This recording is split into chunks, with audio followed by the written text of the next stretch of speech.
Okay, it is 6:30 and we will begin this meeting of Committee of the Whole, followed by our council meeting immediately after. As far as adopting the agenda, we have a motion from Councillor Maybe, seconded by Councillor or Deputy Mayor Fody, that the agenda be adopted as circulated. Any additions or deletions to that? Seeing none, I'll call the question. All those in favor? Those opposed, and it's carried.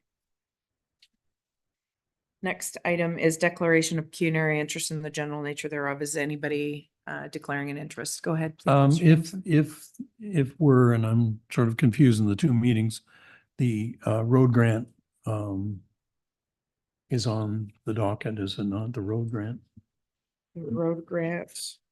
That's for council. Is it That's for council? council. Okay, so I do it on the next round? Okay, because our association is, Slide. yeah. Okay. So. Okay, so we'll get to that when we get to that. Any other pecuniary interest or general nature thereof? Seeing none, we'll move on to number 4, which is in-camera session. There is no in-camera session this evening. We'll move right into delegations. And this evening we have Jennifer Baril from the Gananoque and Thousand Islands Visitor Center. And we're happy to have her here to give us the 2023 report.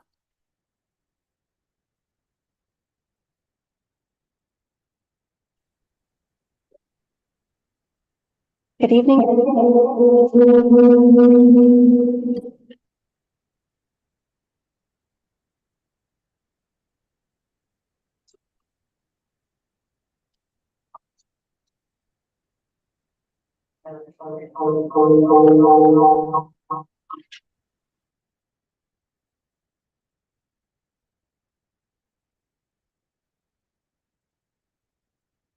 Good evening, Your Worship, Council, and staff. Thank you for having me here, and I am excited to present my 2023 Visitor Center End of Season Report. It's going to go pretty quickly. I'm not going to read this to you. I'm just going to highlight a few key points on each page. So yeah.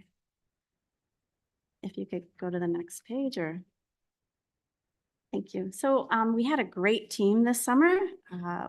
Collectively, we had over 13 years of experience between the summer staff. If you add me, that's over 20. We were grateful to receive 2 Canada Summer Jobs grants from the federal government. Next page, please. So I think everybody knows what we do at the Visitor Center, but I wanted to narrow it down to 2 key points, customer service and business support. And we did a lot of that this year, or last year. Page, over 34,500 times. Thank you. We saw our biggest growth since 2019 in the months of May and September, which means our shoulder season is growing. Super exciting. And then page. And Canadians were our largest visitor market, with the US coming in second. The majority of our Canadian travelers reside within a 100 to 400 kilometer radius. We still draw a large market from Quebec, but we noticed this year that during the Quebec construction holiday, we didn't see as many as we normally do. And we figure this is because the government has allowed the businesses that normally shut down to operate to make up for lost revenues during the pandemic. Okay. So each year, the Visitor Center conducts surveys to gather important statistics such as 64% of our visitors stayed overnight for 1 night or more.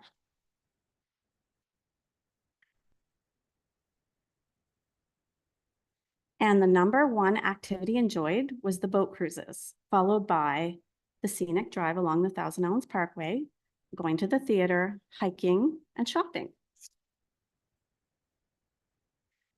The average age of the Visitor Center guest was 60.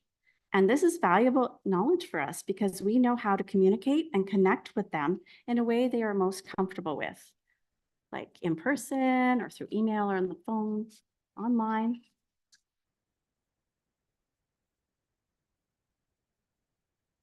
All right, so how did we do?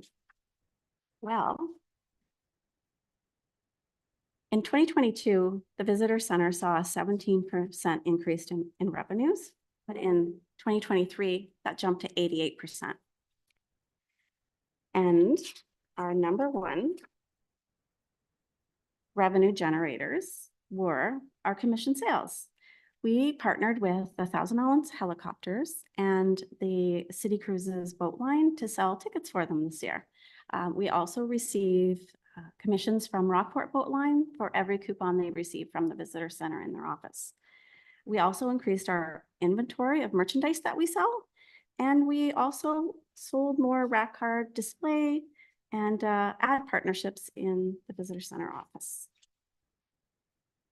So let's look at our social media. We saw increases as staff created lots of reels of authentic Thousand Islands experiences, resulting in over 46,000 views. And we gained more followers organically by sharing and posting events on social media and on our website. It's actually in the next page.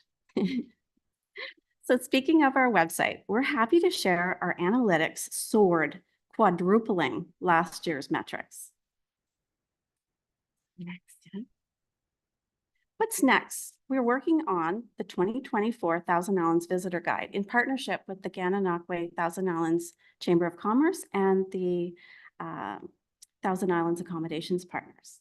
We want to continue to grow our partnerships, and we look for opportunities to work with new partners and regional businesses and organizations. Of course, we also want to increase our sales and revenue, and we also want to get more people coming to the Thousand Islands and more people in our office.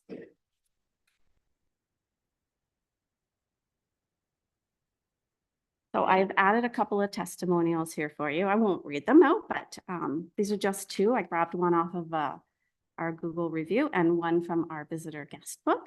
I encourage you, if you're in Gananoque, to come into the Visitor Center and look at our guest book. It's absolutely incredible to see where all the people are coming from.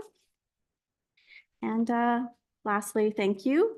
We want to thank the Township of Leeds and Thousand Islands for always partnering with us.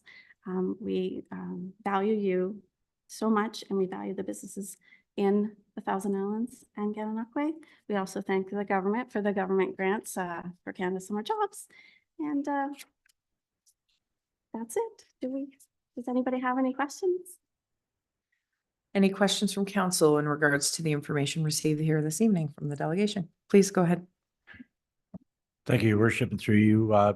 Just one question, one comment. I was looking at your webpage hits on there, and it's extremely well. What do you think attributed to most of the traffic on there, do you think? Just being able to travel again, or is there something specific that you're targeting or doing differently? So we didn't actually put any money behind getting hits on the website. This is all organic. So it's definitely like the phone calls that we're getting. We're directing people to the website. We're posting a lot on social media, directing people to the website.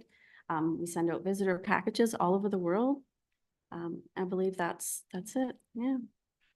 And my comment is you're obviously doing a great job. I had a long lost acquaintance for many, many years who resurfaced based on your website, actually reached out to me from Texas and said that they had wanted to get back in this area, and they were doing some searching and came across your website and ended up getting a hold of me. But yeah, so obviously you're reaching out there. Great job. Thank you, Councillor Lackey. Please go ahead, Councillor Maybe. Thank you, Madam Mayor. Through you. Jen, I'm in the visitor center quite often myself for different events. Nice cooling space station for me when I'm wearing my wool jacket. But I also am able to see all the staff and how courteous and polite they are to all the guests that come through the door. And once in a while, I'll even chime in just because, there's a question that I feel that I can help answer. But they are doing a great job. And I know that whenever I talk to different people, I ask them to look at the website, check out the visitor center, because it not only has Gananoque, but it has Leeds and Thousand Islands there. And with the cardboard that you have, or the display of all the information of all the different businesses and stuff in the area, that has grown, I think, in the last couple of years from what I had seen, maybe 4 years ago, or certainly pre-pandemic, I think. So, and I see a lot of people that are there when they come in, they're going to those boards and pulling the information so that they know where to go and who to see and how well it works. And working with you on a few different projects also, I thank you for all the efforts that you put forward in the community, not only for the town crier, but all the events that are happening there in the town and township. Thank you. Thank you. Go ahead, Deputy Mayor Fode. Thank you, Your Worship, through you. Jennifer, as Counselor maybe alluded to, one thing I noticed, and it's hats off to any organization, company, any place of employment, when you get your youth, as these are, coming back year after year, it says a lot about your workplace. And your numbers are phenomenal, as you already know.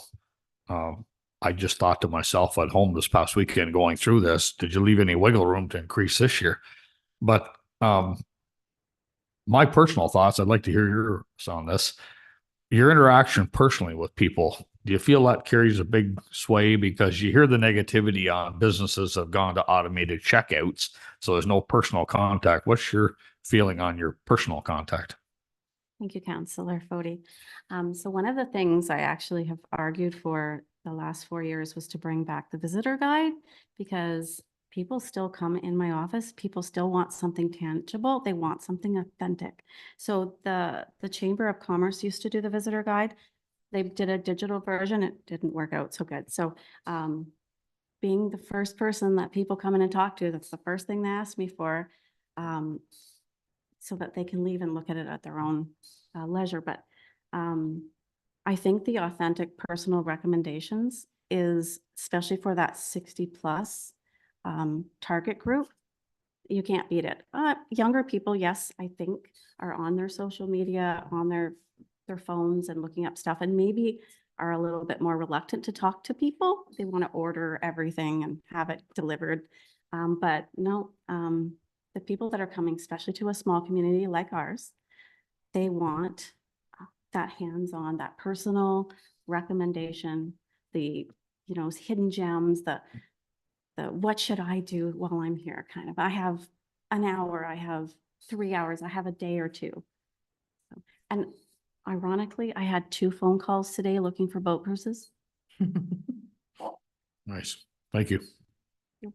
Any other questions for Jennifer?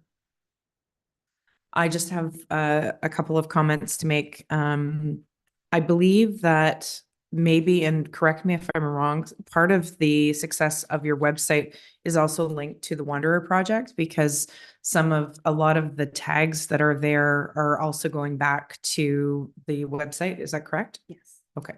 So I wanted to underscore that partnership, because that's a partnership between the township and the town, and is quarterbacked through staff here and the town, making sure that we're showcasing a number of the businesses, which then directly feeds into the tourism aspect, obviously, which then lifts us all up. So I just wanted to reiterate something that was said by the Minister of Agriculture, Food and Rural Affairs. They showcased our project and highlighted it in a speech at Roma, because the amount that I believe their grant funding was $45,000, and the other $45,000 that was needed to complete that project was split between Gananoque and us. So really a small investment on behalf of either of our municipalities, but a huge impact. And that's what the minister was very excited about. So I know that you're helping in that, directing to different businesses and making sure that they're showcased as well. And the other thing that I always like to underline to the public is that you make great efforts to not only promote the businesses within the town of Gananoque, but also the municipality equally. So I'm really great. I'm really happy to hear that the partnerships with both the boat line and the helicopter tours is adding to your revenue sources, which then you can fold back into further reach, and helping even more of our businesses, many of whom are reliant on that social that's so short season that we rely on every year, but it is nice to see the shoulder seasons growing. So thank you for all of that. And there was something else which has escaped me, but nonetheless, the presentation speaks for itself, and let's hope that we can bust those numbers again and have even more people to come to our area. Any other last comments before? Please go ahead, Councillor Groh. Excuse me, just a quick question. The booklet that was produced, formerly produced by Chamber of Commerce, was that put in every hotel room? Do you know? Thank you. So I think that if you're looking to revive that project, I think that will be a welcome piece of information, because regardless of people going on their phones, it is nice to have something to leaf through and actually see. But I know what the other point I was going to make. So I had the opportunity to travel to 2 separate countries in the late fall in 2023 and went into visitor centers at both of those countries. And we took the recommendations from the people working in the visitor center. So what you do and that personal piece, and I can use a phone just as easily as any Gen Z person. So there. But it is nice to have that, spend your time over here, because if you've got this window, this is where you can get the most bang for your buck. And it's great to invest in this hop on, hop off tour, or if you're interested in going to this area, this is what I would recommend. It really does mean a lot, and it's good for the businesses, but it's also good for the traveler who may not know how to best spend their time. Any other comments or questions? If not, I thank you again, Jennifer, on behalf of council and on behalf of the municipality, for a great job. And we look forward to seeing progress in 2024. Thank you. Good night. Okay, so the next item on our agenda is staff report 6.1, administration report SR-009-24, St. Lawrence Cruise Line's request for overnight stays at Ivy Lee Wharf. Moved by Councillor Maybe, seconded by Deputy Mayor Fody, that the committee of the whole recommends that council approve a limited number of overnight stays at the Ivy Lee Wharf by St. Lawrence Cruise Lines, Inc., and that the council approval is subject to the St. Lawrence Cruise Lines, Inc. entering into an agreement regarding the overnight stays in a form to be negotiated with the township staff. Discussion on the motion. Go ahead, Councillor Maybe. Thank you, Madam Mayor. I guess my only question is, they indicated that there won't be tours going out of there, but will there be supplies being brought in to resupply the boat? I don't know whether that's happened in the past or not. The CAO will answer that question. Thank you, Your Worship, and through you. I met with the president, Mr. Clark, via telephone. Actually, I had a call with him, and he was clear that there wasn't going to be a whole lot of activity. There wasn't going to be a whole lot of traffic coming in. I think he didn't expressly say anything about it, but John Chomiak, who was the gentleman that came here for the delegation, Director Holiday and I did a site visit with him down on the wharf, and he mentioned at most they might have a vehicle come in to do a little bit of resupplying. They wanted to provide a little bit of a break or a little variance in their routine for docking at Ivy Lee. So I guess on the way up, they'll overnight again. And then they proceed on up or down the river to, I think, as far as Montreal. And when they're coming back, rather than stop in Gan again, where everything has been done, they thought it would be a nice break to stop at Ivy Lee. Mr. Clark was very clear, if the weather conditions were not favorable or if the river wasn't nice for them to dock, they would just continue on. They wouldn't dock it if they had any concerns about mooring at Ivy Lee. Okay. So they were very open and made it quite a point to me that they did not want this to be a disruption in Ivy Lee. They didn't want it to be a problem for the residents. They wanted to be good neighbors, and they understand that it's a privilege to be there. So we're going to see how this goes for the first year if council approves it, and make sure that everybody's happy. Okay, thank you. Any further comments or questions? Please go ahead, Councillor Groh. Thank you. And through you, Your Worship, It's a wonderful idea that they would want to stop an Ivy Lee. But my comment really comes to the third paragraph in the analysis. Staff have confirmed concerning insurances. And it brought to my mind that it says here, our insurer would like a really indemnity clause and hold harmless and so on and so on. So as I'm thinking about that, I realized last year a Kubota or something went off that dock from a contractor. And I wonder suddenly if we went to our insurer and said, hey, we have a public dock, brand spanking new, and it's lovely, and we intend it to be used both by the public and commercial purposes. What would our insurers say regarding commercial usage of our dock? And do we need indemnity? And do we need clauses that hold harmless? So to your point, the motion that's on the floor is specific to St. Lawrence Cruise Line. Did Sure. you bring up a point that can probably easily be an information report in regards to how the wharf will be used at a later date? And you can talk about specifically the specifics of how contractors, I know that there was plans on how that was going to be used in the future. I don't want to derail the motion. But Councillor Director Holiday, is that something that can be provided to council as far as assurance of how this will roll out for the wharf use in other ways other than this? Yes, absolutely. We are putting mechanisms in place to ensure that the damage that was done in the past won't repeat itself, and that agreements will be put in place to ensure that it's being used as intended. And through you, Your Worship, and could we get a report so that we could have a discussion on that rather than me make a motion? Yes, Thank you. absolutely. Thanks. Okay, so any other comments or questions about the motion that's at hand? Okay, I'll call the question. All those in favor? All those opposed? And it's carried.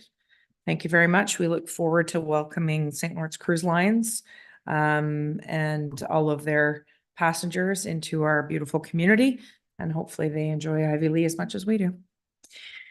So the next item on the agenda is unfinished business. Is there any unfinished business? I see none. Other business? Go ahead. Were there any reports coming from Roma that were of interest to us here at council? I will turn to our counselors if there's anything that you feel that you would like to report back from Roma. Go ahead, Deputy Mayor Fody. Thank you, Your Worship. Through you to Councillor Grell.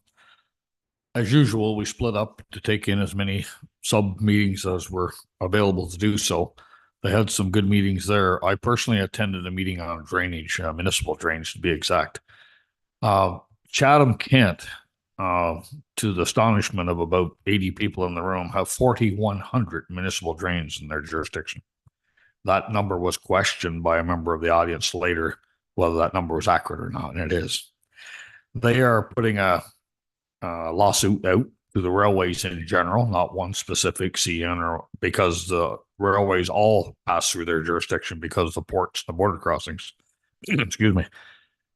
The lawyer was representing Chatham Kent has put out an open door policy to any buddy in Ontario wanting to piggyback on the lawsuit for whatever reason against the railways. It was made clear, excuse me, there's another lawyer there taking care of the class action lawsuit portion. And they suggested that come through AMO, who had originally hooked in with this, but not necessarily. You could reach out directly to them. And they're looking for as many to piggyback on this lawsuit as possible. And there's a lot of things came to light in that meeting from various jurisdictions all around Ontario. Things such as simple as well north of Thunder Bay, Ontario, a municipality that regularly went in and moved beaver dams out of culverts that went under railways that nearly flooded area roads.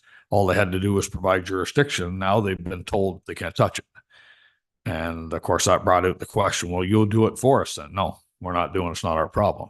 So there's a multitude of issues creating themselves by large organizations, we'll call it. And it isn't just the railways. Apparently, telephone companies are in on this, utility companies, pipelines. So they're hoping this lawsuit will set a precedence, and they're really sure they're going to win it. And they were adamant about mentioning that a handful of times. And then late in the meeting, it was made clear that the gentleman, the lawyer, putting forward the class action lawsuit was a lifetime, or a long time, I should say, lawyer for CN.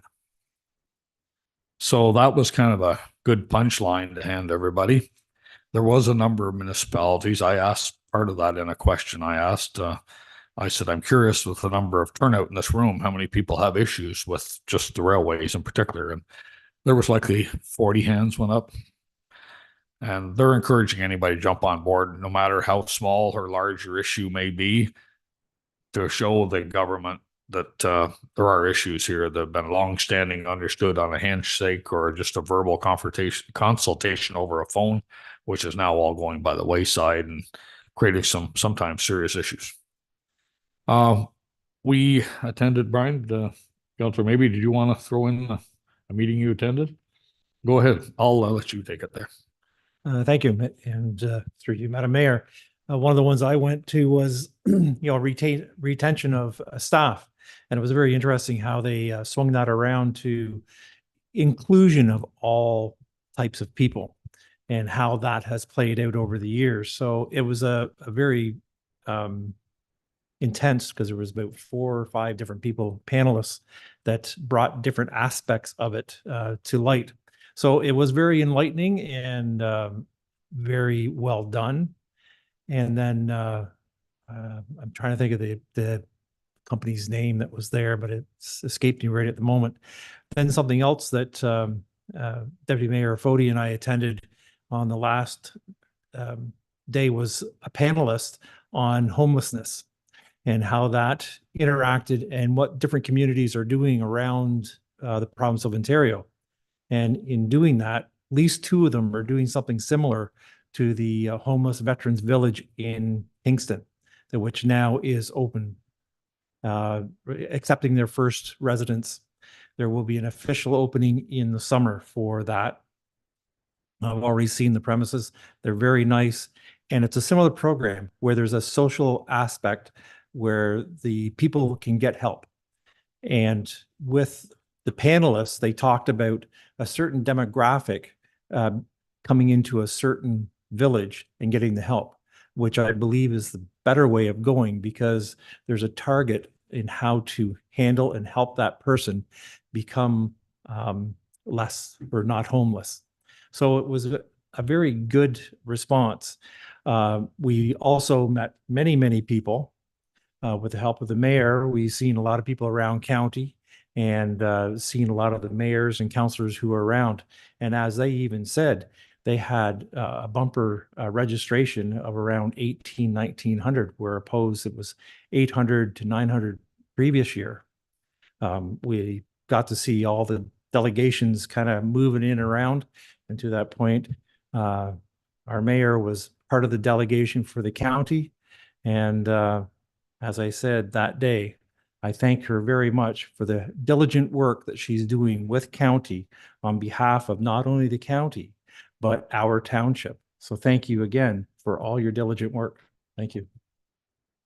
So if I'll add to that, they had a number of great general speakers, but the breakouts are really where you learn the most and you connect with other municipal councillors. I might also underscore that many municipalities, even in the United Counties of Leeds and Grenville, send their entire council.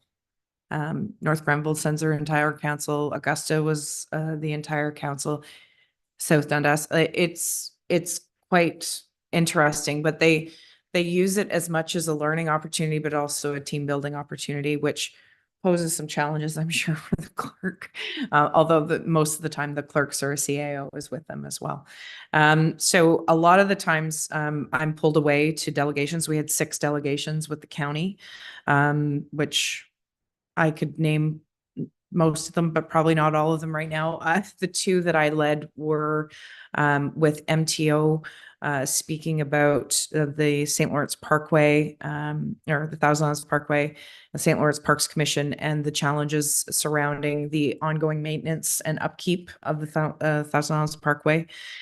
Because it has seemingly been indicated that maybe the county should take that over, or they were trying to download it potentially even on us. I know that we've been asked. But there's a lot more to that. Also using it as an emergency detour route rather than not. So we had some good conversations with MTO, who are the people that are maintaining that roadway. But, you know, there needs to be some collaboration with MTO because of the signage, sometimes the lack of thereof, and we have transports going through there. And also talking about funding for the county for the emergency detour route, because Highway 2 is being pummeled. And because of how many times we're seeing detours off. So that was the one delegation that I led, as well as, well, it's escaping me right now. VTAC. So one of the things that has worked very well in the county of Renfrew is VTAC, and I'm not sure exactly what it stands for, virtual triage. Anyways, it basically is a healthcare offshoot. So instead of having community paramedicine maintain some of our older population or any age of the population, people who don't have primary care doctors can use this VTAC system. And it came online during COVID out of necessity. The paramedics were running the vaccination clinics, and we asked the long-term care associate minister for long-term care to consider it at Mapleview Lodge, because we're going to have that extra space. And if we can manage to keep even our long-term care residents out of the hospitals, if there's ways that, because they can prescribe drugs, it's much like the virtual clinics and the nurse practitioners increasing and pharmacists being able to give prescriptions for certain things. It really does cut down on the number of visits required at primary care providers. And if it worked so well in Renfrew, the paramedic chief up there, he's the mastermind. I got a chance to meet him, and he's fantastic. He was also on a panel talking about community paramedicine, both in rural Ontario and the north. Rural Ontario is really getting the short end of the stick. We know this when it comes to healthcare. We're being expected to fund it, whether it be the hospital pushes that we are required, the 10% that they're required to fundraise in the communities. We're being asked there. We're also being asked to help recruit physicians. We're also, like, it's falling on municipalities, and the president of Roma, who is the illustrious mayor from Westport, currently, Robin Jones, her main speech to the delegation, all the delegates, was basically that the province needs to do better and not expect small rural municipalities to prop up healthcare, and have to try to come up with these solutions we're happy to give suggestions, but they're going to have to step up. So lots to talk about in healthcare. The other thing, during the bear pit, I was able to ask a question. So if those of you listening who don't know what the bear pit is all the ministers who were attending the conference line up at the front of the room in front of 1,900 people and are put on the spot. And there's lots of great questions that come forward. My question was in regards to OSIF funding. So Ontario Community Infrastructure Program, our municipality, as well as a number of other local municipalities, locally and throughout the province, saw about a 15% decrease in funding this year. And OSIF was always given to us as municipalities as safe and stable funding to help with offset our infrastructure projects. So we use our OSIF funding for things like roads and bridges and projects, and we count on that funding, if you will. So to see a 15% reduction in it with no real advance notice, I asked the Minister of Infrastructure, why did the formula change? We continue to have infrastructure deficits at local levels, and some municipalities actually saw a slight increase. City of Brockville did. And there was really no straight answer about that. But my concern and my question to the minister was, will this come back, this funding come back to the baseline of funding? Or will we see further, or will it cease to be the stable funding that we count on? And the answer that we got was no, it'll always be safe, stable funding, but they didn't talk about the 15% haircut that we got this year. So not entirely a straight answer, but OSIF will continue to be there for municipalities. But I will be asking our local member in regards to what we need to do to be like Brockville and get a little extra instead of a little less. So Deputy Mayor Foti and then Councillor Maybe. Thank you, Your Worship. Just a few back thoughts as I revert back to that weekend. As Councillor Maybe had indicated, there was well over 1,800 people registered there. It looked like it when you're in the main presentation room. Every seat was virtually full. And as the mayor had indicated, the bear pit sessions, all five heads of every tie stripe in Ontario came in person and spoke to the delegations there and made their points. But I think the point that was made back, as our mayor made mention to, there's rarely a municipality in the province that's happy with the current funding. Everybody's being strained. And of course, that financial strain has to show up somewhere. You're cutting back here or there to compensate, whether it's doctor recruitment or ambulance time to Ottawa, whatever the case may be. But the interaction, as Councillor Maybe had said, brought both Councillor Maybe and I over a coffee. We had about 40 minutes between sessions. And this gentleman come along. Fast forward, he represents a municipality near Pawson, Ontario, of 610 houses. And they run a separated municipality on their budget. Pretty steep taxes, but he said the residents don't want it any different. They want it that way. And he told some pretty eye-opening stories as to how you pay for a fire truck with 610 houses. So there's a lot to be learned up there. And yet the contacts, I took an email today because of that conference. So it doesn't end. We attended and we're back, but the connections stay and maintain themselves. Thanks. Councillor Maybe. Thank you, Madam Mayor. And my point was with that gentleman that we talked to, they actually had a forest fire up there last year, I believe it was, and it was very close to his property. So they called in a couple water bombers, 4 hours, 2 water bombers, $150,000. Very expensive. And so the fire services there is very important. And to that point, talking about the fire equipment, trucks and stuff, they are running an older fleet because of the municipality being small and less funded. So again, we're very thankful for what we have, and thank you, Chief, for keeping a good fleet. Any other questions? Councillor Grau? You know, we could go on all night, but I'm happy to answer any questions after when we have a break about that conference. And the upcoming conference is Good Roads, and it's good for other reasons, and another opportunity to network with new technologies and new ideas on how to better support our infrastructure needs. Okay, any other business? Seeing none, I'll go forward with notice of motion. Sir Jameson, you want to bring forward a notice of motion? Yes, Your Worship, I do. Do I read into the record now, or do? You don't need to bring forward, you No, just it- need to let us know that there is a notice of motion and what the it's- item is about. It's coming. It's imminent. It's in regards to? It's in regards to the garbage tag situation. Okay, Thank you. so there'll be a notice of motion in regards to garbage tags coming Yes. forward at the next meeting. Yes. Thank you, sir. Any other notices of motion? Oh, I've got 2 more. So go ahead, please, and thank you. Thank you, Your Worship, and through you. This is a notice of a motion about a piece of property inland tourist adjacent to the bridge on the southwest side that is owned by the township.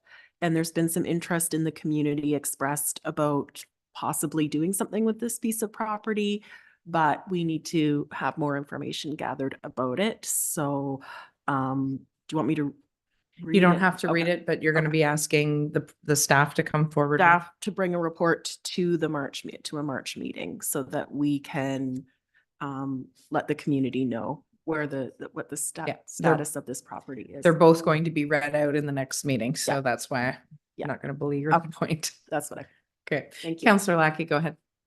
Thank you, Your Worship, and through you.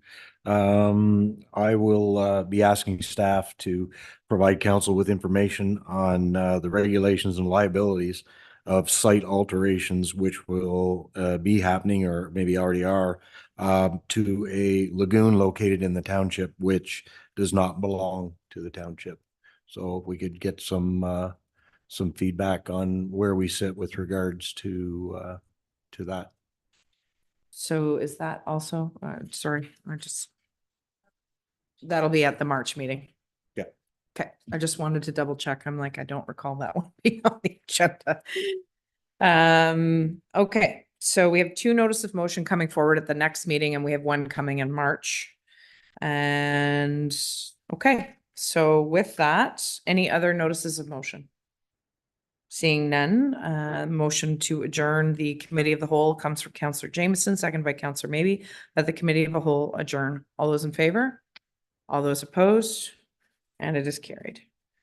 And we are adjourned.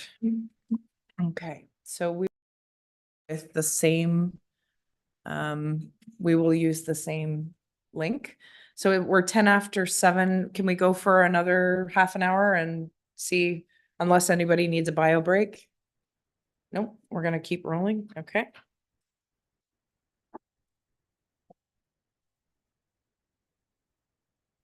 Quick change.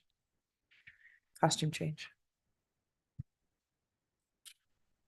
So,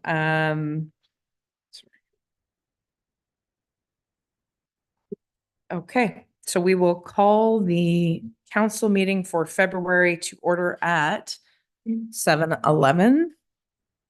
And we will play the national anthem. Please rise.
First item on the agenda for our council meeting is adoption of the agenda, and the motion comes from Deputy Mayor Fody and seconded by Councillor Maybe that the agenda be adopted as circulated. Anything to add or omit? Seeing none, I will call the question. All those in favor? All those opposed? And it's carried. Next item is declaration of pecuniary interest in the general nature thereof. Does anybody have an interest to declare? Fine, sir. Mr. Yes, I Jameson. do. With respect to the road grant program, my association is on that, so I won't participate. Thank you. Any other declarations? Seeing none, we'll move forward. There is no in-camera session, and we'll move forward to the consent agenda, which is moved by Councillor Maybe, seconded by Deputy Mayor Fody, that the January 16th, 2024 council meeting minutes be adopted as circulated, and that the December 12th, 2023 Committee of Adjustment meeting minutes be received and filed. Any errors or omissions in any of those minutes? Additions, deletions? Seeing none, I'll call the question. All those in favor, all those opposed, and it's carried.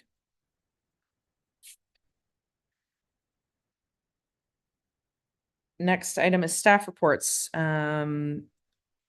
There's two under staff reports, administration report SR-009-24, St. Lawrence Cruise Lines request for overnight stays, or sorry, just one, I should say. And the motion comes forward from Deputy Mayor Fody, seconded by Councillor Jameson, that the council approve the staff report as recommended at the February 12th, 2024 Committee of the Whole meeting. Any discussion on this sole item on the staff reports? Seeing none, I'll call the question. All those in favor? All those opposed? And it's carried. Next item is information items. And the motion is coming forward from Councillor Maybe and second by Councillor Jameson. And we have a total of 4 items. And the motion is that the information items be received and filed. So the motion is on the floor. Are there any specific items that anybody would like to speak to? Go ahead, Councillor Rowe. Thank you. And through you, Your Worship, 19.2, the Prince Edward County and expanding a life of fire apparatus. I would like us to write a letter of support to the county. It's clear to me after reading numerous articles in newspapers that throughout Ontario, fire services are becoming unsustainable because of the high costs of equipment and also the coming together of paid full-time firefighters versus paid on-call firefighters. Recently, an article about Napanee and other jurisdictions, Sudbury comes to mind. So this idea that our equipment is forced to a 20-year lifespan. I know I could drive 5 miles from my house and see equipment that's well past 20 years, and it's still operational, and it's still serving my community where I live under a joint agreement. And so bringing that argument down to our own municipality, it is clear to me, and I think it should be clear to just about anybody, that it's simply becoming unsustainable, our fire services, as we're top-notch. We maintain a very high standard for a rural municipality, but we are a broad municipality physically. And quite frankly, in the next few years, we are going to be confronted once again with massive expenditures, and this one of expanding the life of equipment would be a big step forward. Thank you. Any further comments on that item? Before we amend the motion to, we would have to amend the motion to have a letter of support, but that's okay. Before I amend anything, I'm gonna find out if there's anything else we need to do. So Councillor Maybe, then Deputy Mayor Fody. Thank you, Madam Mayor, through you. I also agree with this one. I pulled it out also that, and when we have talked about this, is why is there not a recertification for equipment to ensure that they're suitable for service? And that's my big thing is, you have a truck that only has 50,000 Ks on it after 20 years, opposed to a city one that's got 200 on it. There's a distinct difference in how much use the vehicle has had. And so I do feel that there should be some sort of possible recertification of the equipment to ensure that it is also to a standard. So I do agree with that one. I did have another one that I was going to. Okay, I'll entertain any comments on this particular item, and then we'll get to the other items. Deputy Mayor Fody. Excuse me, just clarification, Your Worship, we're gonna talk on this subject now rather than any others we might. Yeah, if anybody has anything to add on this one. I will. I support what Councillor Grell has said. I've been around equipment all my life, and I too don't buy in what is being forced onto us. The transportation industry I know well, and it's a classic example. It feeds right into what Councillor Grell said. A lot of companies and owner-operators are buying old equipment and bringing it up to standard because the so-called new standard, basically the DEF fluid that help the environment is a total colossal failure and a huge expense. I know personal people and companies have been crippled by the expense of this procedure. Just on a footnote, Europe only had it over there, I believe, 9 years. And they basically are doing what the farmers in Europe are doing now. They shut the roads down over there. The trucks just shut off. And they said, when you legislate this out, we'll continue on. It hasn't even existed in Europe in decades now. But the point is, there can be a better way rather than a calendar year to assess. It'd be no different than our own personal vehicles. Nobody tells you have to trade because your vehicle is 10 years old or 15 years old. It's a priority. We're fortunate enough to have good management, good finances, and a mechanic on site. And I don't see one bit of logical reason to put a date on the finality of a piece of equipment. Okay, so that item, we've gone around the table for that. Is there any other item that anybody would like to see us support? In which case we can amend the motion to do that. Okay, go ahead, Councilor, maybe. Thank you, Madam Mayor. Excuse me. My question comes to 19.2, which is the 2023 financial indicator results. I found it hard to understand what we had in our packet. So I don't know whether, Phil, you can enlighten us on just a Cole's note of what we had there. Cole's notes on the Cole's notes. Yes. Through you, Madam Mayor, yes. So the township receives this report each year from the municipal affairs, and this is based on our 2022 FIR. So it's a bit dated by now, but it's just meant to provide a quick snapshot in comparison to other municipalities around us. They have a line there for comparing us to the county and then province in general.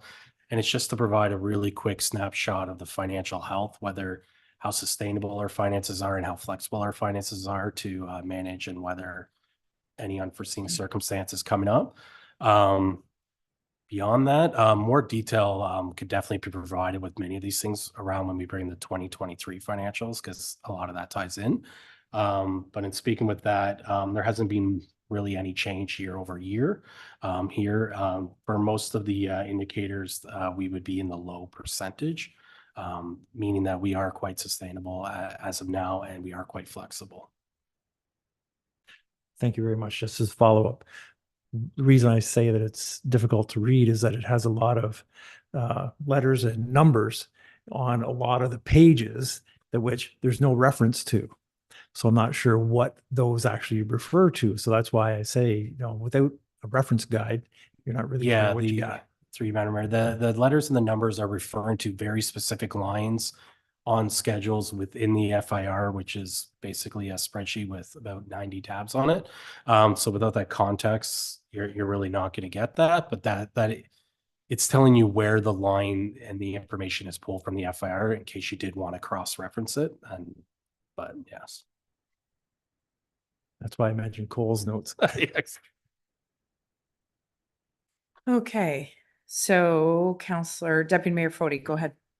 Thank you, Your Worship. Through you, I would like to see us support the town of Orangeville on 9.3. It pretty much repeats what most of us have commented on about being at the Roma Convention and financial constraints being put on communities. I'm not sure when they passed this up there, but the timing seems to be suspicious that they may have moved this forward after Roma, but either way, it's relevant. Thank you. Okay, so any other comments about the information items? Please go ahead, Fire Chief. Through your worship, just as a couple of little points I wanted to just clarify. We go by the 20-year rule for our frontline pumpers. Due to our size and our density population within the hamlets, we are actually at 15 years as a replacement, but FUS, being the insurance group, has given not necessarily just Leeds, South Islands, but areas our size an extra 5 years to look at these replacement values. These replacement values, we can't think of these like personal vehicles. I have personal vehicles too that I like to keep on the road, but my personal vehicle is not an emergency vehicle.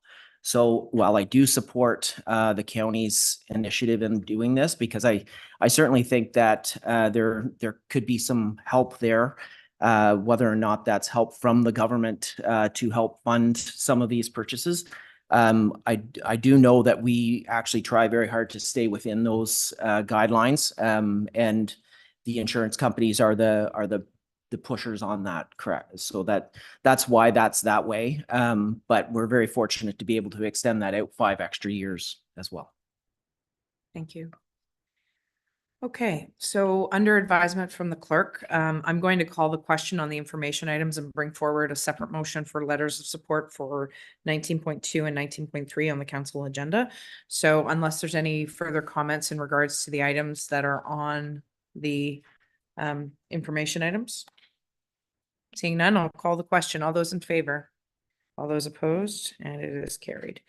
So with the discussion about the information items, I need a mover and a seconder that council provide letters of support to items 19.2 and 19.3 on the council agenda. Okay, Councillor Gorell and seconder. Blackie, thank you.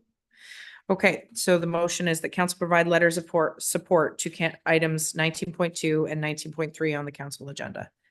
Any discussion on this motion? Seeing none, I'll call the question. All those in favor? All those opposed? And it is carried. So the clerk will write those letters of support and I will sign them on behalf of council.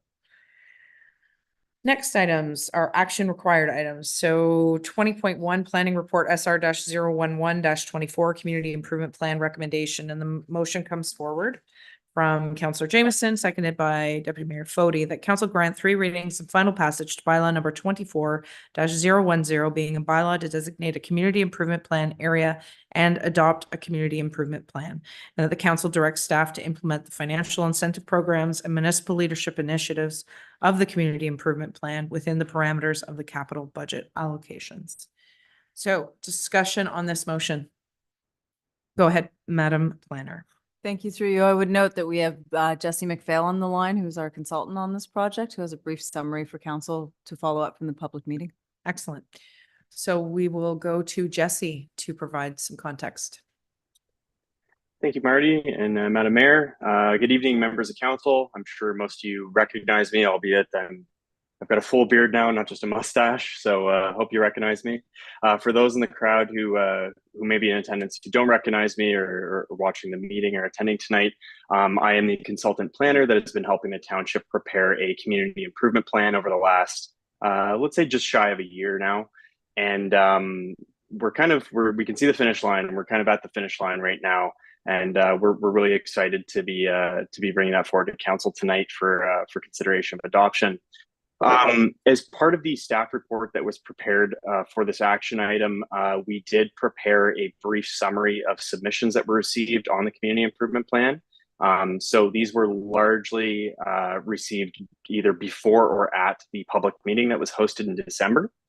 So there was a lot of great comments received, and obviously shows that the township's got a great, active, and involved community, and obviously that'll be key in implementing the plan over the next kind of 10 years.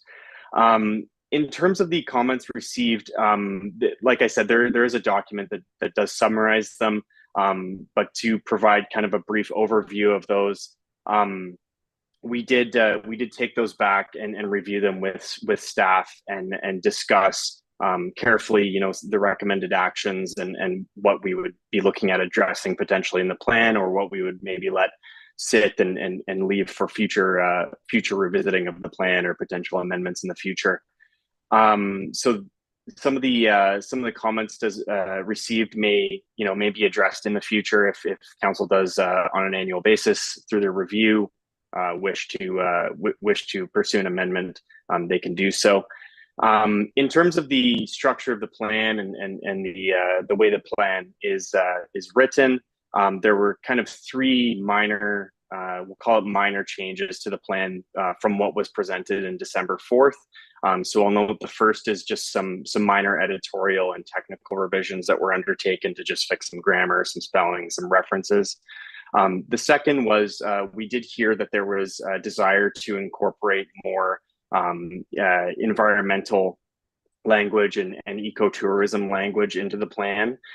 So the addition of specific language, particularly with the agritourism program, which is now called the agri-ecotourism program, and additional language and permissions for the scope of that grant has been incorporated in there to address those comments. Lastly, there was just some clarification added just on the administrative side, just in terms of the maximum number of applications that are permitted to an applicant on an annual basis. So those were kind of the main substantial changes that were made. If you'll refer to the summary that was provided, there is some rationalization for how the submissions were reviewed and the action that was recommended moving forward. We did meet with the county and Ministry of Municipal Affairs and Housing to discuss the finalized draft ahead of this council meeting. That was in late January. The comments received were very supportive of the plan, and in discussion with staff, it was determined that no further changes were necessary, or in our opinion, for adoption to be considered at this time. So with that said, obviously, I would like to thank the Township of Leeds and the Thousand Islands, Marty and their team, and obviously members of council and members of the community for participating in this process and helping to build this plan up, and for having confidence in Republic to prepare this plan for you. So obviously, it is a bit of a Coles Note summary of kind of what's been changed, but I'd be happy to answer any further questions or tackle any comments or anything like that if there are any. Thank you. Okay. Any comments or questions in regards to the plan that's been put forward?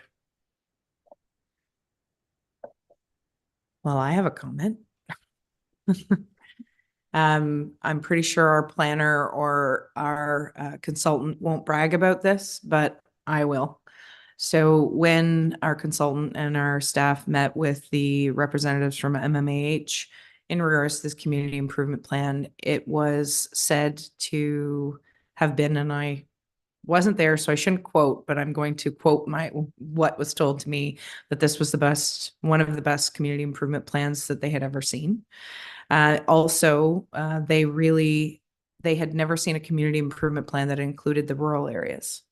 That most of the time it was solely focused on settlement areas, and that the fact that we have included the rural areas as part of our community improvement plan was something that they were very pleased to see, and are looking forward to seeing how it rolls out, and how we might integrate that into helping make our community more welcoming and more supportive.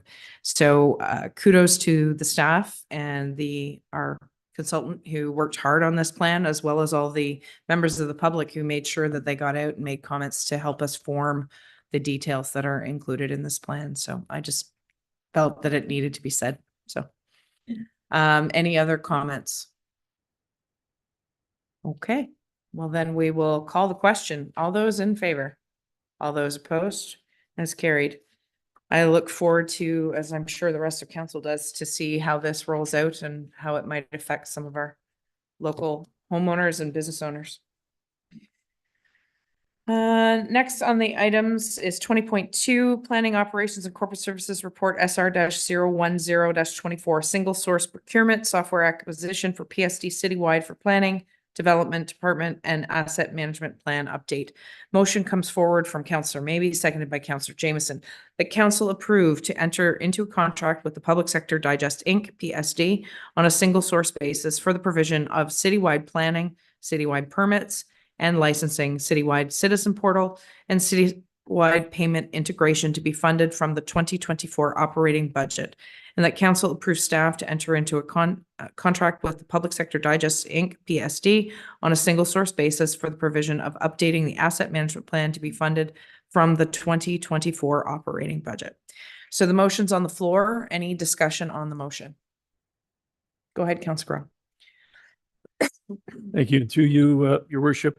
I just want to confirm what I thought when I was reading that. It looks like planning is piggybacking on the current asset management plan with an add-on from Citywide.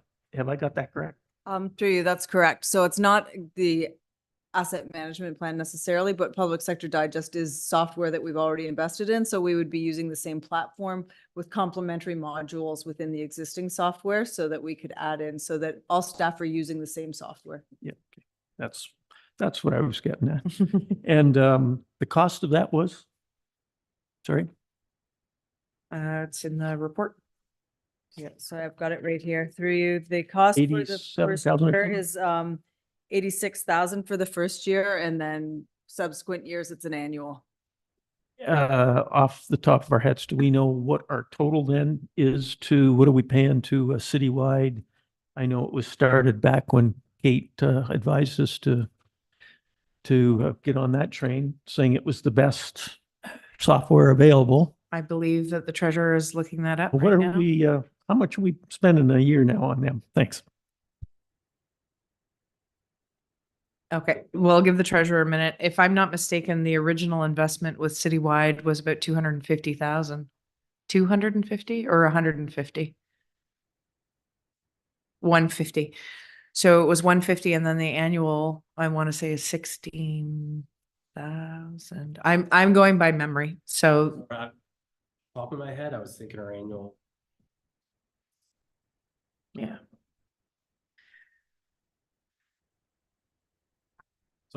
Sorry, Phil, I think my question was a little vague. So we buy the software first, and then there's the annual. Yeah, so there's payment? usually an upfront cost to purchase the software and the modules that usually comes with training and setup and configuration and all that Okay. sort of thing. And then once you're up and running, you pay an annual license Yeah. to keep it up. And that also includes any updates as they come along. And Okay, support. and so we're talking an additional 87,000. Yeah. Go ahead, Madam Planner. Thank you. Just for clarification, that's the first year startup. That's the implementation, the training, Training. one-time costs. So following that, it would be 16,000 a year. So just further clarity on that, these extra modules will change how the building department works. It will, I think it's clear but for the purpose of the public that might be watching, it's going to change how we process building permits and how it's presented to the public, correct? Yes, through you. So the software would create a public portal whereby people can apply online for planning and building applications, pay online. The whole process itself, we would be doing online circulations of applications as opposed to email circulation. So there's better tracking and metrics associated with the applications and our timelines. So from a planning perspective, given the changes that the provincial government has made for us to be aware of our timelines and refund fees, it's a better tracking system. It's more efficient for that, as well as it allows applicants to actually see into their applications and the processing and what's going on. So it's more clear. In addition to that, it allows us to look at all of our licensing and everything else. So dog licenses, special events, lottery, like there's a lot more application beyond just planning and building that's coming out of what we're looking at. Just one further comment, if I may. I was quite impressed with the idea that it allows one department, the right hand can see what the left hand's doing when it comes to all things that are going on in a given property. Am I correct in saying that as well? That's correct. Thank you. It also is an opportunity for the public to see what building permits are ongoing, because it's part of a forward-facing piece, is it not? Some of that needs to be configured, but ultimately, yes. Okay. I see hands up from Councillor Maybe and then Deputy Mayor Fody. Thank you, Madam Mayor, and through you. So this is an in-house program that will be on our server. And so it's internal, and there will be a firewall already kind of embedded in this, as well as the one that our IT will have. So it's safe for all this interaction.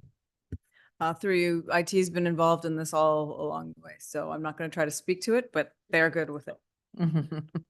Deputy Mayor Fody, go ahead. Thank you, Your Worship. Through you, Councillor Grell's question made me revert back to the Roma Convention again on a small breakout session I attended. There might have been only 30 people in the room, but it was to do with security. And it touched very much on any municipality that isn't transversing their records and everything to a cloud system is seriously vulnerable to hacking.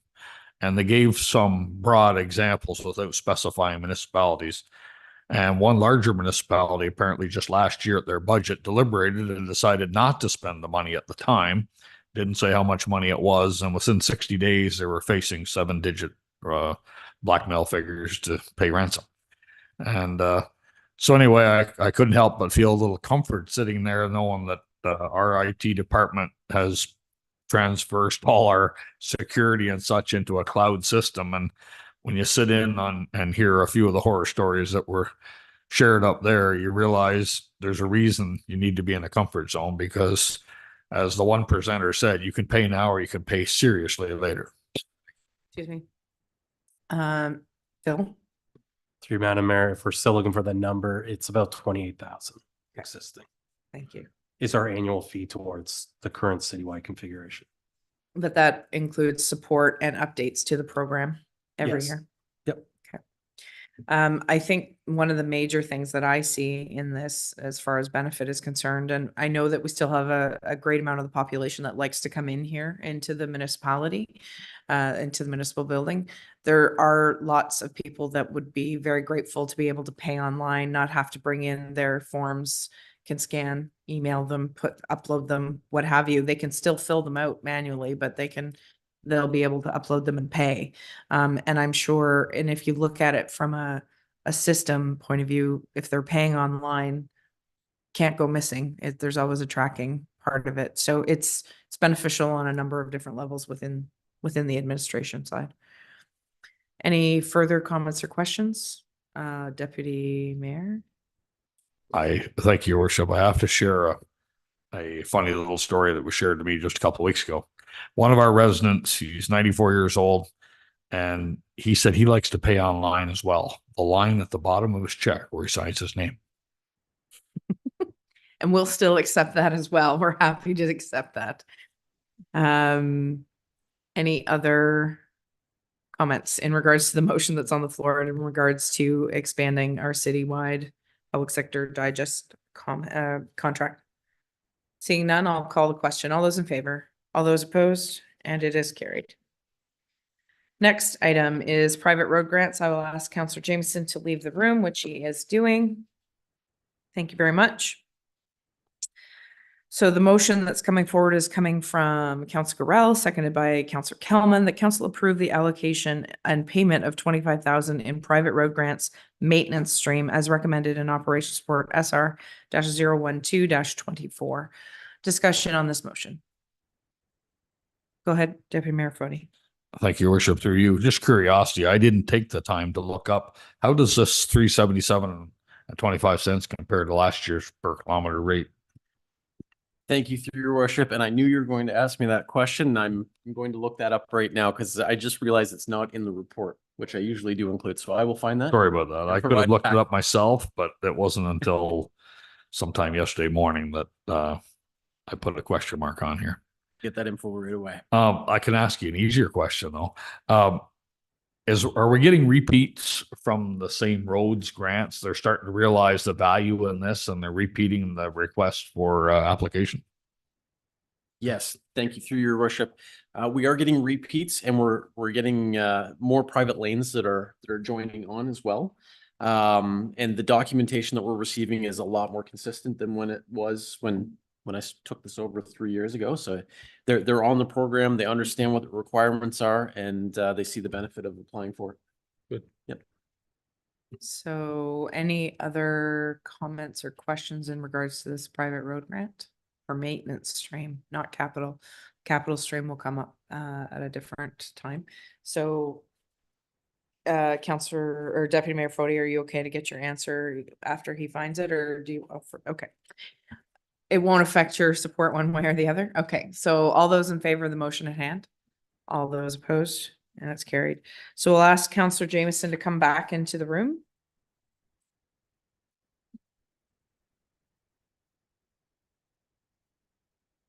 Thank you, Councillor Jameson. We're on to 20.4 Operations Report SR-016-24, purchase of a 2024 wood chipper.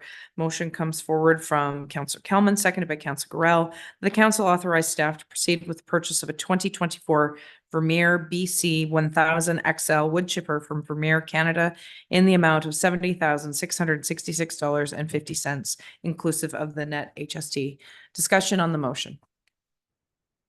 Deputy Mayor Fody, go ahead. Thank you, Worship, and through you. After looking at this a couple of times this past weekend, I'm going to be the fly in the ointment. I don't see this piece of equipment as being critical to our operations. I stand to be corrected if so, but we're exactly 4 weeks from the night of having approved a budget, capital budget and operating budget. And I would like to see this deferred and come back at us again next year in the annual budget and be drawn in that way and supported. And the main reason I'm doing this, I don't need to tell anybody sitting at this table the financial hill we have to climb here in the next few years. And put over $70,000 on top of a budget we passed 4 weeks ago, I think is just not the right position. Thank you. In the report, it says that the amount of $100,000 was budgeted in this year's budget, and that the proposed unit at $70,000 falls within the allotted budget. So this is not on top of the existing budget. So it's within the budget that was already approved. Just so for clarity, is there any other questions or comments in regards to this item? No? Okay, well, I'm going to call the question then. All those in favor? All those opposed? And it's carried. Next item is Operations and Corporate Services Report SR-014-24 Grant Management Services. Moved by Councillor Kelman, seconded by Councillor Gorell, that council approve the township entering into an agreement with Grant Match Corp for grant application services for a period of 2 years plus automatic annual renewals, and that council authorizes Chief Administrative Officer to execute the agreement on behalf of the township. So, any questions for this staff report and motion that's on the floor? Go ahead, Councillor Lackey, and then I have Councillor Gorell. Thank you, Your Worship, and through you. I like the idea of someone going after the grants, because I know we've probably missed some along the way. But I'm wondering at what cost? We used to have somebody here that did grants in-house. I realize it's kind of an onerous thing to do. But by losing, 10% up to $1 million, 5% after that, it's almost like we're hiring another staff person for 2 years. I realize it's based on whether or not they're successful, but that's kind of a healthy percentage to take. I'm wondering if that can't be done in-house. You're looking at whether that can be negotiated differently? No, whether it can be done in-house. Oh, do it in-house, sorry. I'll let the Chief Administrative Officer respond, and then I'll have the Treasurer respond. Thank you, Worship, and through you. You're quite right in your observation, Councillor Lackey. Potentially $100,000 payment on $1 million grant, or $1 million on a larger grant is quite, it seems it's very expensive. If we were pursuing a major dollar grant, I think it would be a little more economical if we retained a consultant to help us with that rather than give up 10%. So my thinking on this is, this organization is plugged into the granting world. We could use them up to a certain level of grants and help gain their expertise. But if we were talking about a major grant opportunity, I think I would rather us have our consultant who understands the township and understands the project be working on the grant rather than taking a flyer on a grant match thing. That said, I understand they are widely used in the municipal world. A lot of our neighboring townships do retain them. It's on a non-exclusive basis, so there is nothing that says that we have to use them at any time. It's just for the grants that we want them to chase for us. And again, they only get paid if they're successful. So they have a pretty good track record on improving success rates on grants. And I think it might be worth a toe in the water to see how they do. If we don't have a good experience with them, there's no need for us to continue using with them. Okay, and then, sorry, I had Phil that wanted to get in, treasurer. Okay, the CAO clarified that. So Councillor Jameson, you have a comment? Just based on what I'm hearing from the CEO, my assumption reading this and being told that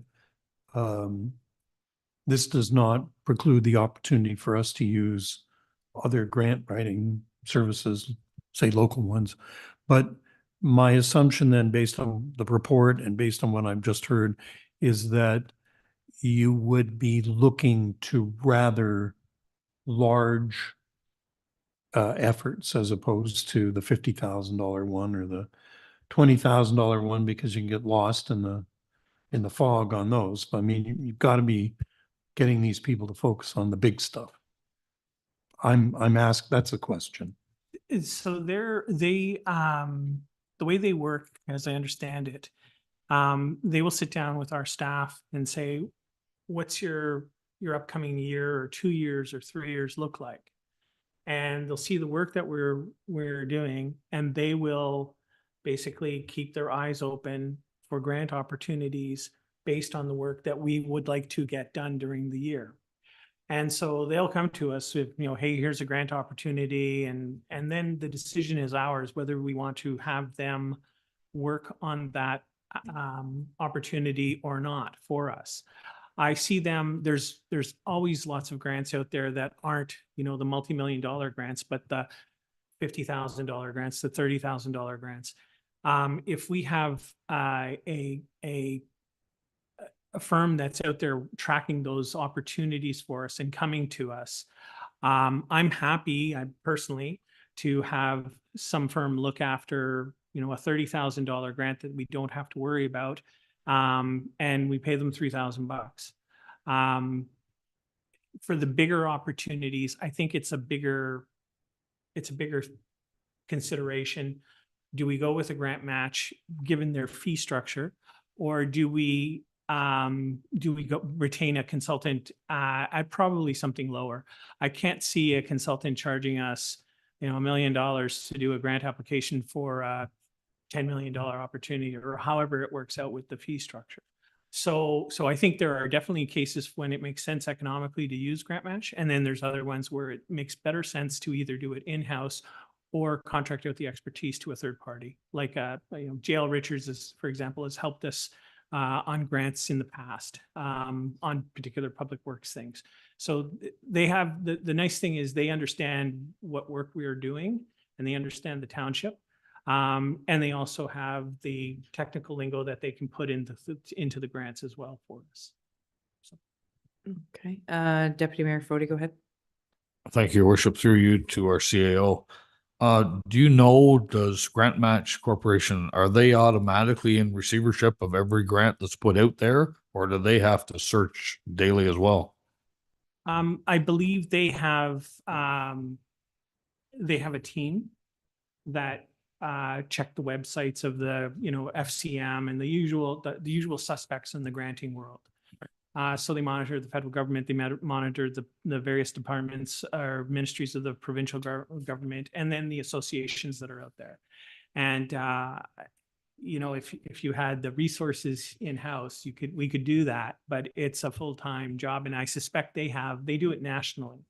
So I suspect they have quite a significant number of resources dedicated to just watching opportunities and bringing it to their clients, because that's how they generate revenue. Just to thank you, Your Worship, just a comment to the CAO's comments. I'd be afraid of what we would miss on smaller items, whether it's $20,000 or $50,000. Now that we've given a green light to this community improvement plan, for instance, there could be handfuls of small amounts of money, but in the bigger scheme of things, they could add up to something significant that could help get this project off and running. Thank you. I absolutely agree with you, Deputy Mayor. You know, you have the big net out there and all the small fish start getting through the holes, right? So having the backup of a grant match would help us hopefully bring in some of those smaller fish as well. Okay, I have Councillor Lackey. Sorry, Councillor Grell, did you have your hand up on this one? I did. And Yeah, thank you. I'm sorry. Go ahead, No, it's Councillor Grell. fine. Thank you. And to you, your worship, as good as this sounds, I'm a little hesitant to jump on board. It almost sounds too good to be true. However, in the years that I've sat in this seat, I have heard more times than enough that we're going to do this multi-million-dollar project or this multi-tens of thousands of dollar project, and we're going to apply for funding. I cannot count one single time that we've gotten big grant funding. And I could quote Springfield House. We were talking getting 500,000 or something from some source. Hasn't happened yet. Fire upcoming for our unsustainable fire services. We talk about getting grants for that. Never happened. The closest one I can come to, and this hasn't come through yet, FCM was approached through their greening program for the waste disposal recently. Probably, who knows what's going to happen with that one. So on one hand, I'm torn between it sounds too good to be true, but on the other hand, I haven't seen an instance where we've gone after and gotten. I know we've been turned down by Trillium, I think, on a couple of things.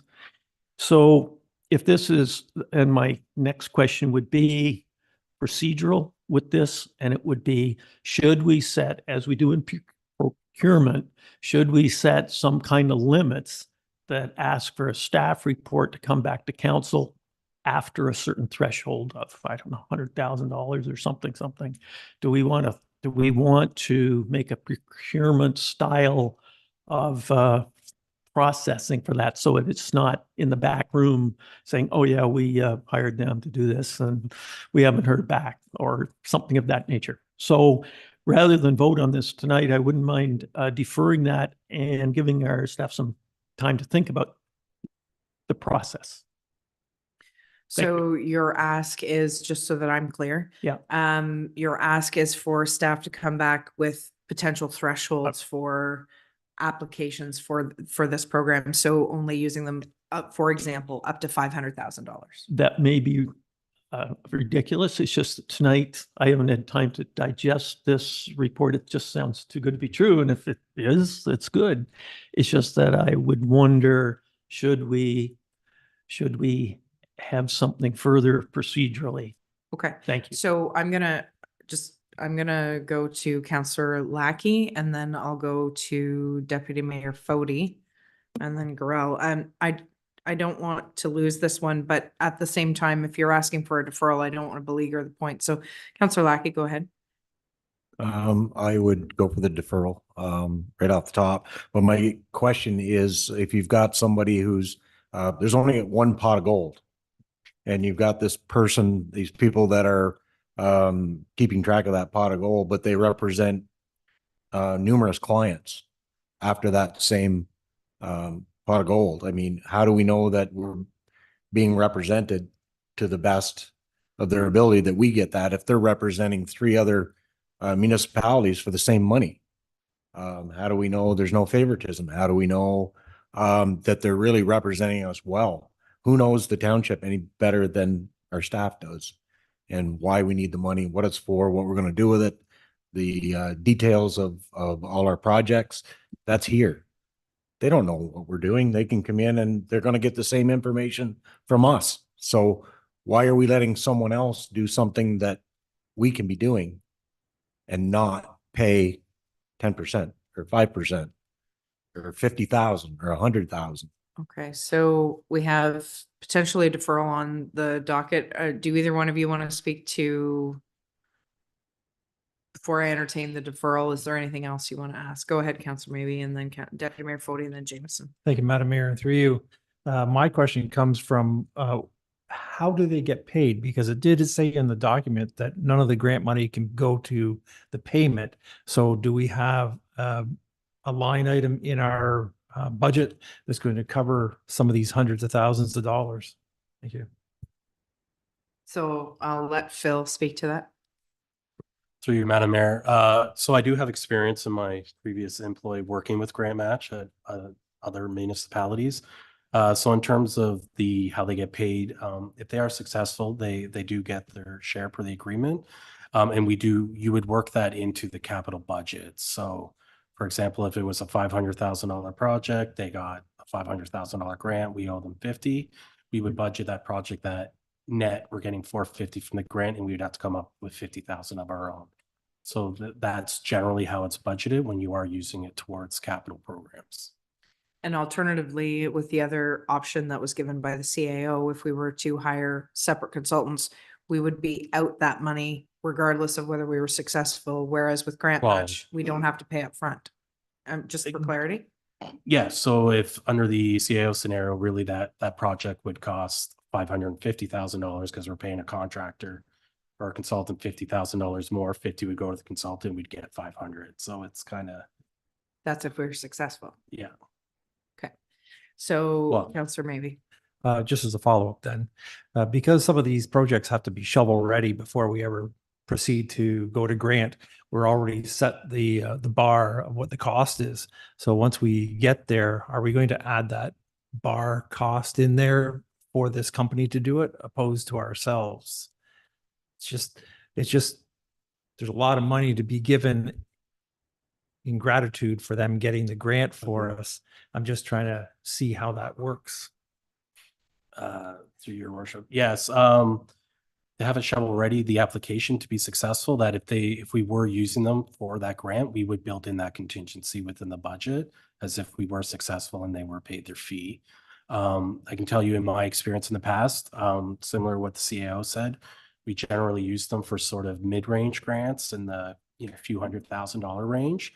And we were successful in a much larger multi-million-dollar grant that we did do in-house with consultants and didn't use them. So speaking to it's not exclusive. You can decide when and not to use them. And in terms of their knowledge, you do work closely with them.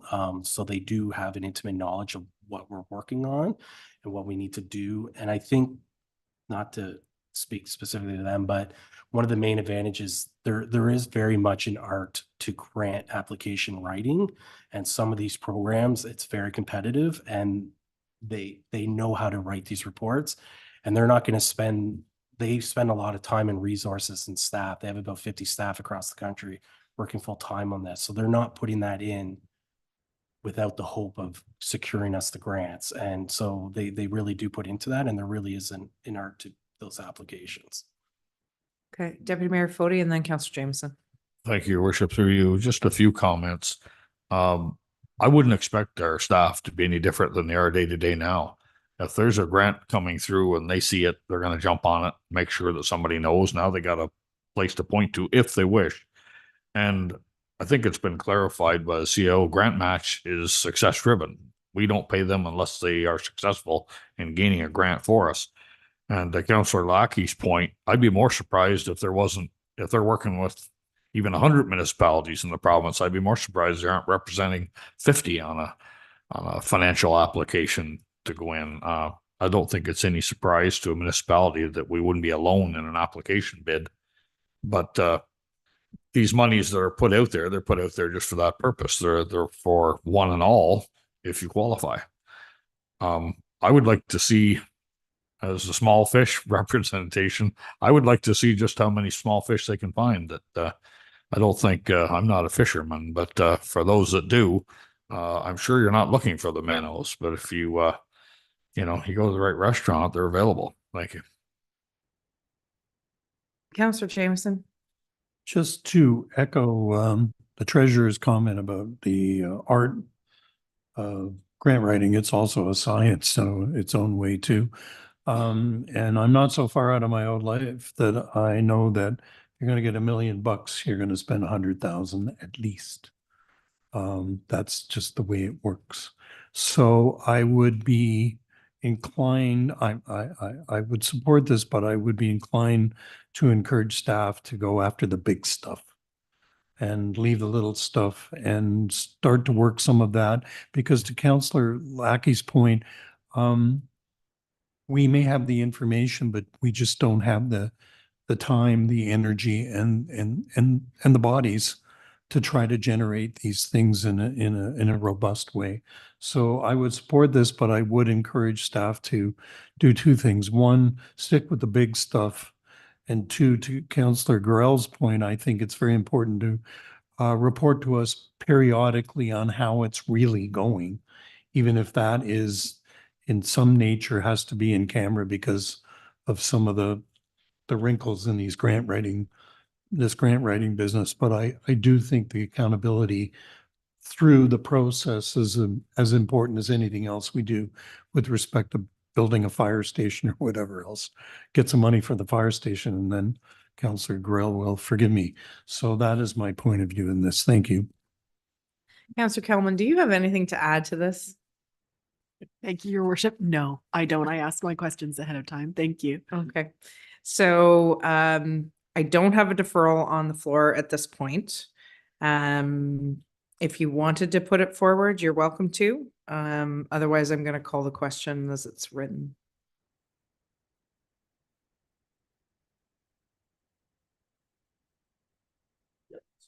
Let's just do it. What's going around this table? Yes. So I think put the motion. Do you have your microphone on? Sorry, nobody. Do you, Your Worship? Yes, just to know what the horseshoe thinks here. Yes, let's put the motion out there for defer and then council can make its decision. Okay, so the motion to defer to the March meeting.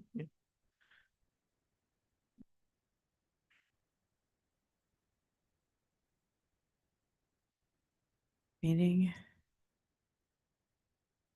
with further parameters.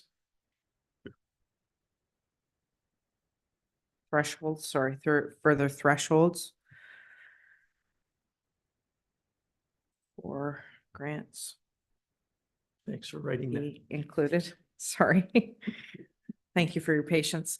So the motion comes forward from Councillor Gorell to defer this to the March meeting, March 24 meeting with further thresholds for grants to be included or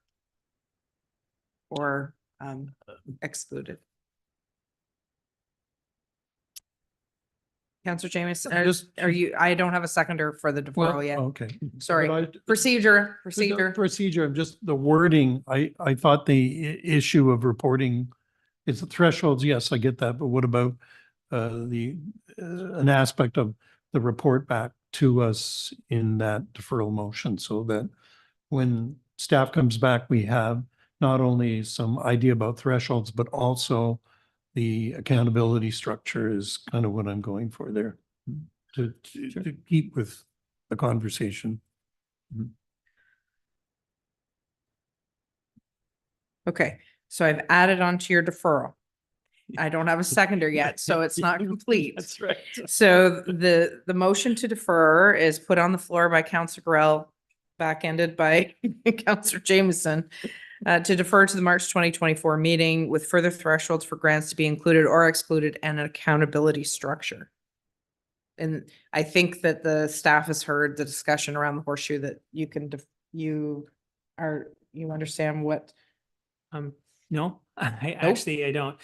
So are you looking for a dollar amount for grants to be included and excluded? So anything under, say, pick a number. Anything under $500,000 grant, just as we could use grant match. Anything over, we have to come something to we council. could put a number to it. Sure, look at the procurement policies. You know, certain departments can go certain numbers up to a threshold. It just strikes me. I don't want to see council. Pardon me. I don't want to see staff just arbitrarily going, "Yeah, we're going to push that forward." Grant masters or whatever they're called. You know, I would prefer that it be adjudicated by yourself and others, but I'd like to be kept up to speed on it. So yes, dollar value wouldn't be bad. I don't know what the other criteria would be. And the accountability structure you're speaking to, Counselor Jameson, is in regards to what specifically? Yeah, please use your microphone. Well, I'm sort of riffing on Councillor Gorell's comment about, you know, we got to see it as it goes. There are things that we've applied for in the past or haven't applied for, and maybe we would apply for, so it's been a little vague. I think that was his point. So if we are going to enter into any kind of grant opportunity, that we are looking for periodic and tangible reports on how it's going, or if it's done and we didn't get it in a timely manner, not to just pick it up at the end of the year when we know we didn't get it and away we go. So that's what I'm asking, really. So could we, just thinking aloud, Another, excuse me, I did another idea. If we could just come up with the rationale on why we are going to use them on a given ad hoc basis.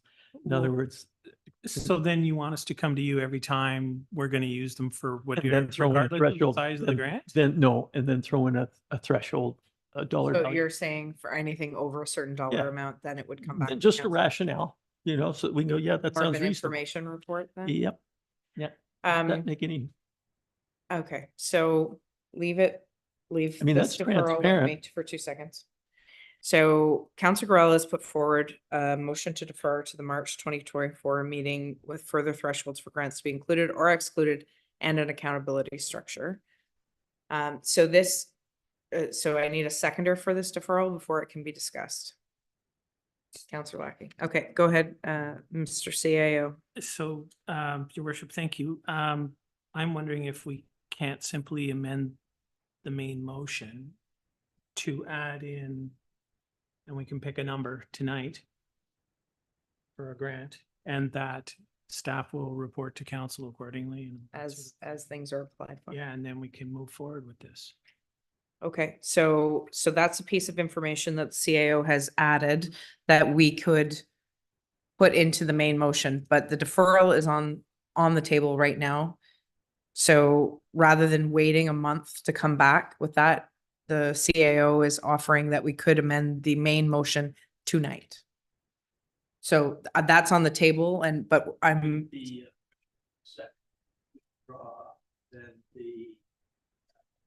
We need to vote on, we can't withdraw it, so it's on the table. We have to just vote it down and then we go back to the main motion. So any further discussion on the deferral? Seeing none, I'll call the question. All those in favor of deferring? All those opposed? Okay, motion is defeated. Okay, so we're back to the main motion. And the main motion, it's okay. This is procedure. This is the fun stuff. It's fun stuff. So the main motion reads, and I'm just going to read that and then we can talk about amending it based on some of the previous conversations. The council approved the township entering into an agreement with Grant Match Corp for grant application services for a period of 2 years plus automatic annual renewals. The council authorizes the chief administrative officer to execute the agreement on behalf of the township.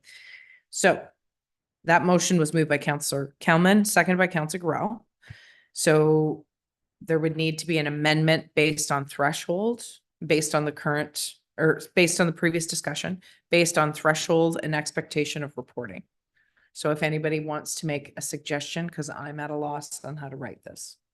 Councillor Jameson, go ahead. could define threshold with respect to the The value amount. of the grant or Correct. the complexity of the project, because the two can be mutually exclusive.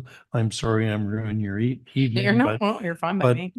Okay, but just that is a point, because, you know, that's a point. I mean, the whole business may have changed in the last 10 years because I've been out of it, but complex issues sometimes require the consultants with some very deep knowledge as opposed to just a dollar value, the two. So threshold would need a definition. Thank you. Okay, Councillor Lackey, you had your hand up. Thank you, Your Worship, and through you. How many grant applications per year would we typically go after, an average? 2, 3. Dave? you have any, Phil? Phil's only been with us not quite a year, so I hate to put him on the spot, but the last couple of years, it's been 1 or 2 a year. And previously, we were, I think, around the same threshold. Even, For large capital projects. yeah. And your So- previous municipality, how many would you go after in a year? Really? And were you always using grant match? No, definitely not. We used them for a few, and they were more in the realms of things that we had less experience with. I know we used them for an active transportation grant around getting grants for trails and stuff, which was kind of a new thing. But I would also say it's not the greatest comparison due to the level of staffing involved. I'll just leave it at that. Okay, So to Counselor answer my question, probably a handful, yes. maybe at best. I'm finding it hard to believe that we can't do that in-house. And if there's one that's complicated or very large amount, very important grant, I think it was already mentioned that we already have in the past used a consultant based on one application specifically. I don't see why we can't do that and avoid this whole thing for that many. I can sense around the table we're looking at, well, it's staff time and these people are good at it. I see all the right things on there, but for 3 or 4 grant applications, I'm pretty sure we have some expertise here in the building. I think based on, sorry, I didn't mean to cut you off there. Yeah, okay. I think to the point that's been made with the main motion still on the floor here, that grant writing is an art as well as a science, to take Councillor Jameson's point. What I'm hearing from staff based on this report is that they wish they had the opportunity and the time and the expertise to apply for these grants, more of these grants, but don't feel they have either the skill set, and that's not to demean our staff, or the time or the attention that is required to apply for some of these grants. So would that be a fair statement, Mr. CAO? I think so, yes. Okay. So the motion that's on the floor is for grant application services for a period of 2 years plus automatic annual renewals, and that council authorizes the chief administrative officer to execute the agreement on behalf of the township. Is there an option for a 1-year term? I'm asking the question because, or is it their minimum threshold 2 years with grant match? Nobody has the answer. Okay. That's a great question. They provided us their agreement that they provide to all municipalities, and it was a standard boilerplate 2-year agreement. Okay. So, sorry. But I think you'll find that because a minimum of 2 years gives them the running room, they need to actually get the work done, because 1 year and here's our $1 million. It just doesn't happen. Just doesn't happen. Okay. So, Mr. CAO, I'll recognize you. Thank you, Your Worship, through you. I'm not surprised by a 2-year agreement because there is often a lot of upfront investment on the part of a vendor to understand the township. And this gives them a horizon to recoup that cost over the cost of the term of the agreement. So I've seen it before in lots of agreements. Okay. Great explanation. So we're still back to the main motion. Deputy Mayor Fody, go ahead. Thank you, Your Worship. Just a comment. I think the reason we're only getting 1 or 2 applications a year tells me we're missing a number of them. And if we throw this small net out there, let them throw it out, see what they got to show us. Okay. I'll let the CAO in. Thank you, Worship. Through you, I have some proposed wording if you would like. Propose a way and we'll see what comes out of this. So I think we could tack on to the resolution. It would read as you have read it previously. Mhm. And then there would be a further, and that staff may engage grant match for grant applications $500,000 and under without council approval, and for grants over 500,000 with council approval. One question I have for staff, is that a reasonable number? Most grants that we apply for will require council resolution anyways, supporting that we are applying for the grant. So you could take off the, So I think there is that safety net in addition to what you're proposing. so in which case, sorry to interject, but you're basically saying that it doesn't matter, even if they want to go forward with a grant, they're going to have to come and have a council resolution, which negates all of our conversations anyway. That is correct. Okay. So how does council feel about that now? Is that fine? So we have no upfront costs, but they don't go and apply for a grant unless they have a council resolution in support of said grant. That's part of the package. Okay, now that we've danced through that enough, is everybody comfortable enough to call the question as it is? Okay, I'm gonna call the question. All those in favor of the motion at hand as written, all those opposed? Okay, okay, it is carried. Thank you very much. Is everybody still holding tight here, or do we need a bio break? We only have a couple more left. I just didn't want to leave anybody hanging in case their leg was starting to shake. So, okay. So the next item is the 20.6. Sorry, I just want to make sure. 20.6 Corporate Services Report SR-015-24 Single Source Procurement Website Update and Refresh. Motion comes forward from Councillor Kelman, supported by Councillor Lackey, that council authorize staff to enter a contract with GDH Digital on a single source basis for the provision of a township website update and refresh project. Discussion on the motion. Go ahead, Councillor Kelman. Thank you, Your Worship, and through you. I would just like to say I think this is really important. I think our website really does need some updating. And even going back to citywide, I think the more user-friendly, customer-friendly our website can be, and the more services that we can offer online, the better. And even jumping ahead, looking at selling dump tags online or something like that. So okay. I think this is a very good idea. Awesome. Okay. Go ahead, Councillor, and then Deputy Mayor Fody. Thank you, Madam Mayor, and through you. Since I've sat at this table, I've complained about this website. I'm glad to see something happening. Thanks. Deputy Mayor Fody. Thank you, Your Worship, through you. I agree with Councillor Kelman and Councillor Maybe. I can't help but think to tie into our visitor center. How many visitors go onto our website and then just shut the phone off and take the recommended advice? Thank you. Any further comments? Seeing none, I'll call the question. All those in favor? All those opposed? And it's carried. I too am happy to hear of a refresh. Next item, Councillor Kelman, vacant lands at 405 Lyndhurst Road. I skipped one. SR-013-24 amendments to the cemetery grant policy. Moved by Councillor Kelman, seconded by Councillor Lackey, that council grant 3 readings and final passage to bylaw number 24-008, being a bylaw to amend bylaw number 23-023 to establish a cemetery grant policy for the township of Leeds and the Thousand Islands. Discussion on this motion. Go ahead, Councillor Maybe. And thank you, Madam Mayor. My question was, how many are actually taking advantage of this grant money now? Through your worship. So last year we received a total of 5 applications.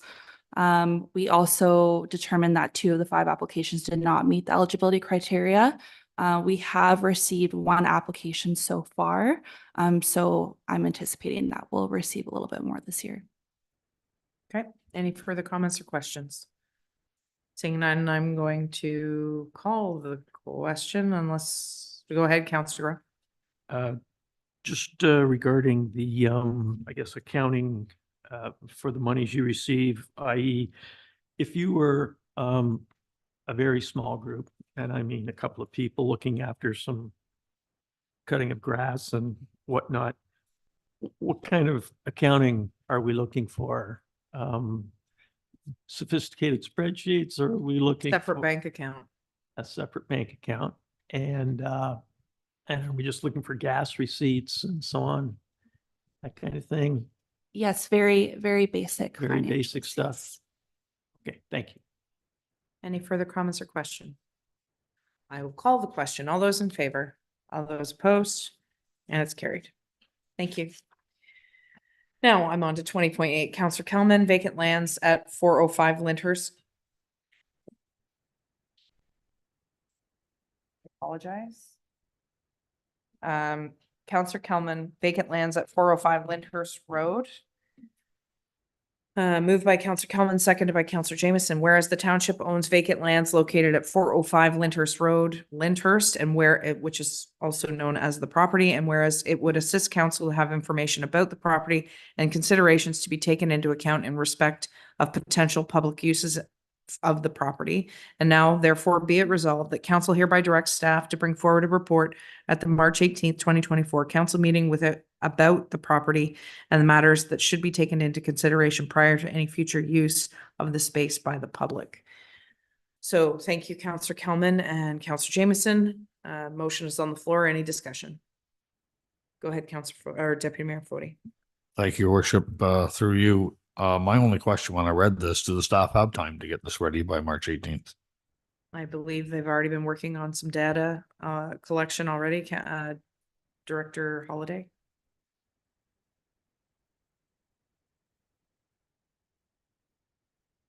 Yes, thank you. We've had a conversation with our environmental consultant about this property and what the requirements would be for public use.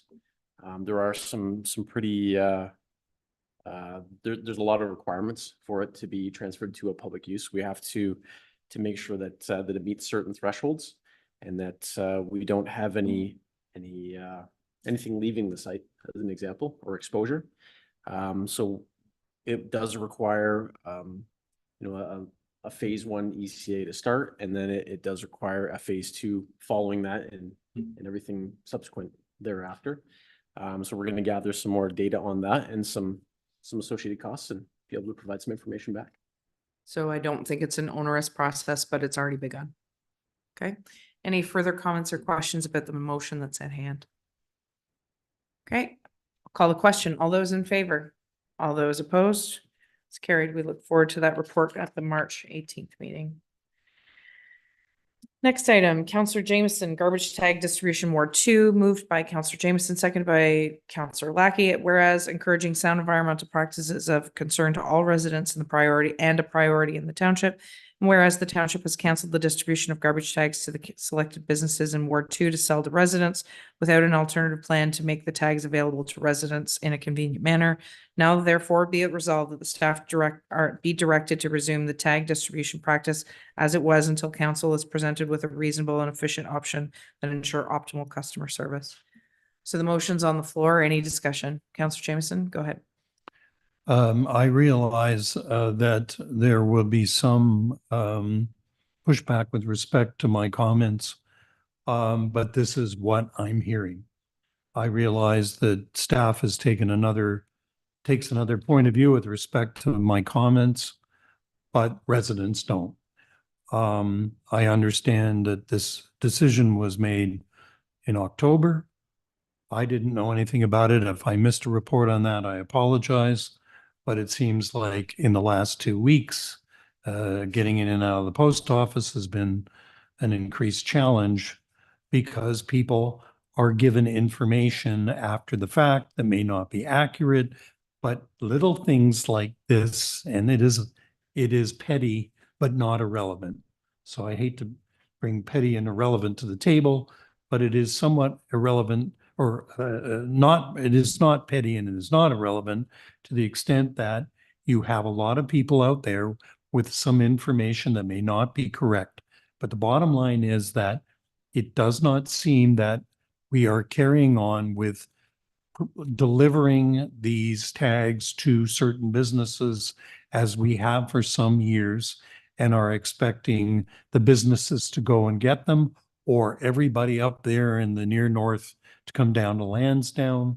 And I know there's been a nice email about the carbon footprint and everything else, but I just believe that it is sort of in train with other communications gaffes. I'll call them gaffes because that's the polite way I try to characterize them in the last year that have left councillors, one, not knowing, and I think of the parking signs going up suddenly, and then we have a big public meeting about it down in Rockport, but we didn't need to have that if there had been a proper communication early in the game about what that was about. So this is as much about finding myself personally, and I know others, caught in this response to keys being changed or fobs being changed or this sort of thing. And this is my point, that we really need to have a proper communications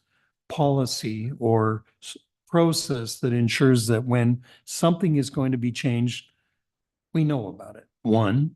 And two, that there is an opportunity to prepare people in a serious way for the changes that need to be made without it spending an awful lot of time on the back nine trying to catch up.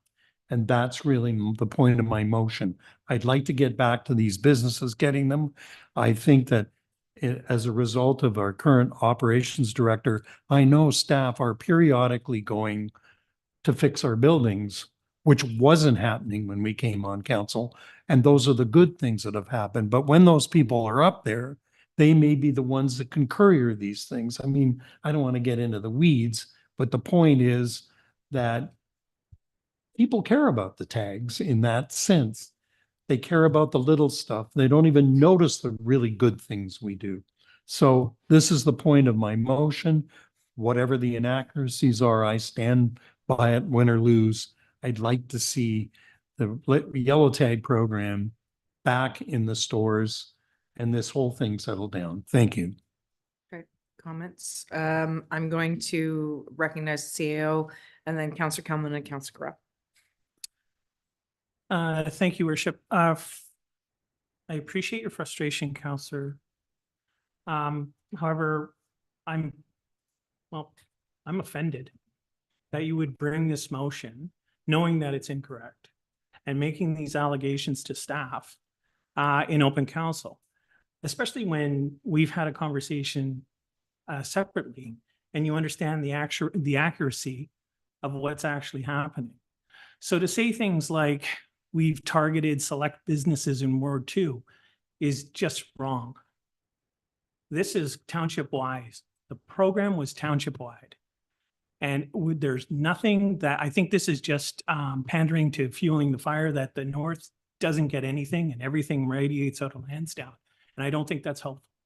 I think it's a smack in the face to staff. And I just find it unacceptable. To reference that there isn't an alternative plan to make tags available to residents. It ignores the fact that there are still 2 vendors in Lyndhurst that are selling tags. There's still all the vendors in Sealy's Bay that are selling tags. So no one in the north has to come all the way down to Lansdowne to pick up garbage tags. Nobody seems to be interested in hearing that, however. People want to complain and write emails and make phone calls. Lastly, you're saying that there wasn't an alternative plan to make the tags available to residents.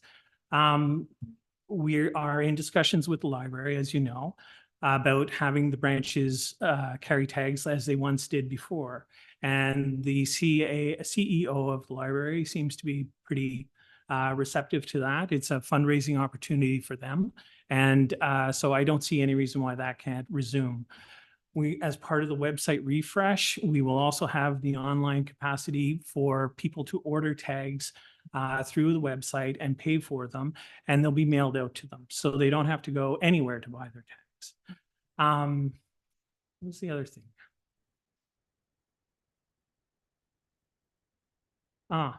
Staff time. I think there's a problem trying to use unionized staff for a non-unionized work. So operations people delivering bag tags to businesses, I don't think will fly with our union. So that leaves office people driving. And it's not that you do morning once a month and circle around to all the vendors in the township and drop off tags. These come in onesies and twosies where it might be Wings Live Bait would call in and require things dropped off to them one day. And then the Ultramar and Sealy's Bay would require somebody to come up again on a separate day as they run out of stock. So this isn't a one and done thing. It's a significant drain on staff time. And as we keep getting punched about, well, what are staff doing and all that? Well, we're trying to focus on core stuff. and dropping off tags to businesses who are pretty well capable of coming by Lansdowne once in a while and picking up their supply seems to be a solution of freeing up some of staff time to work on more important matters. I think that's it. I think Councillor Jameson, go ahead. Well, you can be as offended as you want. But I don't recall ever seeing a report with this detail in it.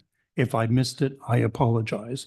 But the bottom line for me is with this and dealing with key fobs and all the things that happen because they need to happen, it doesn't take much in the communications world to make sure the people that are going to hear about this first and continuously hear first. I am not arguing with you on what has transpired with respect to your decision. I am arguing about the failure to communicate with us in a timely manner. So I can be offended too. I'm offended every time I go into the post office and find myself defending a staff I have tremendous respect for on things I shouldn't have to.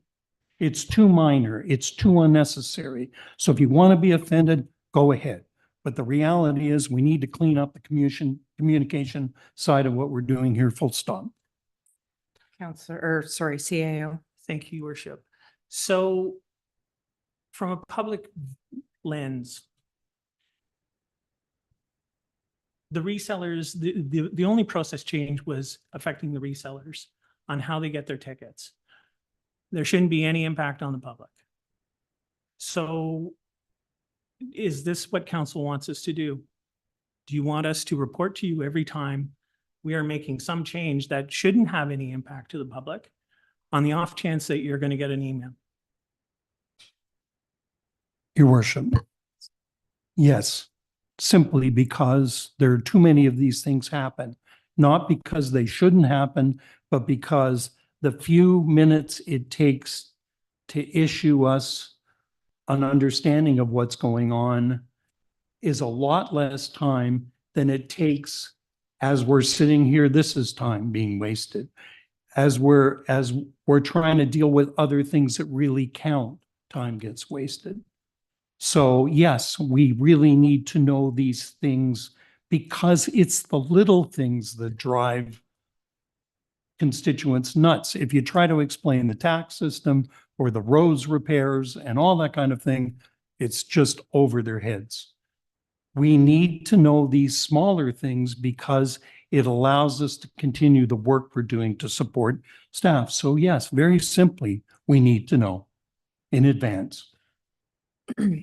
So I have other speakers on this if they wish to weigh in before I make a suggestion. I have Councillor Kelman and Councillor Gorell. You don't want to add anything more, Councillor Gorell? Councillor Kelman, go ahead. Thank you, Your Worship. And for you, I just had a question for the Director of Operations and perhaps Phil as well. How far out are we on being able to sell tags at the landfill sites? Because if we could do that, and I think selling them online is the best other solution. But if we could sell them at the landfill sites, we wouldn't have to sell them anywhere else.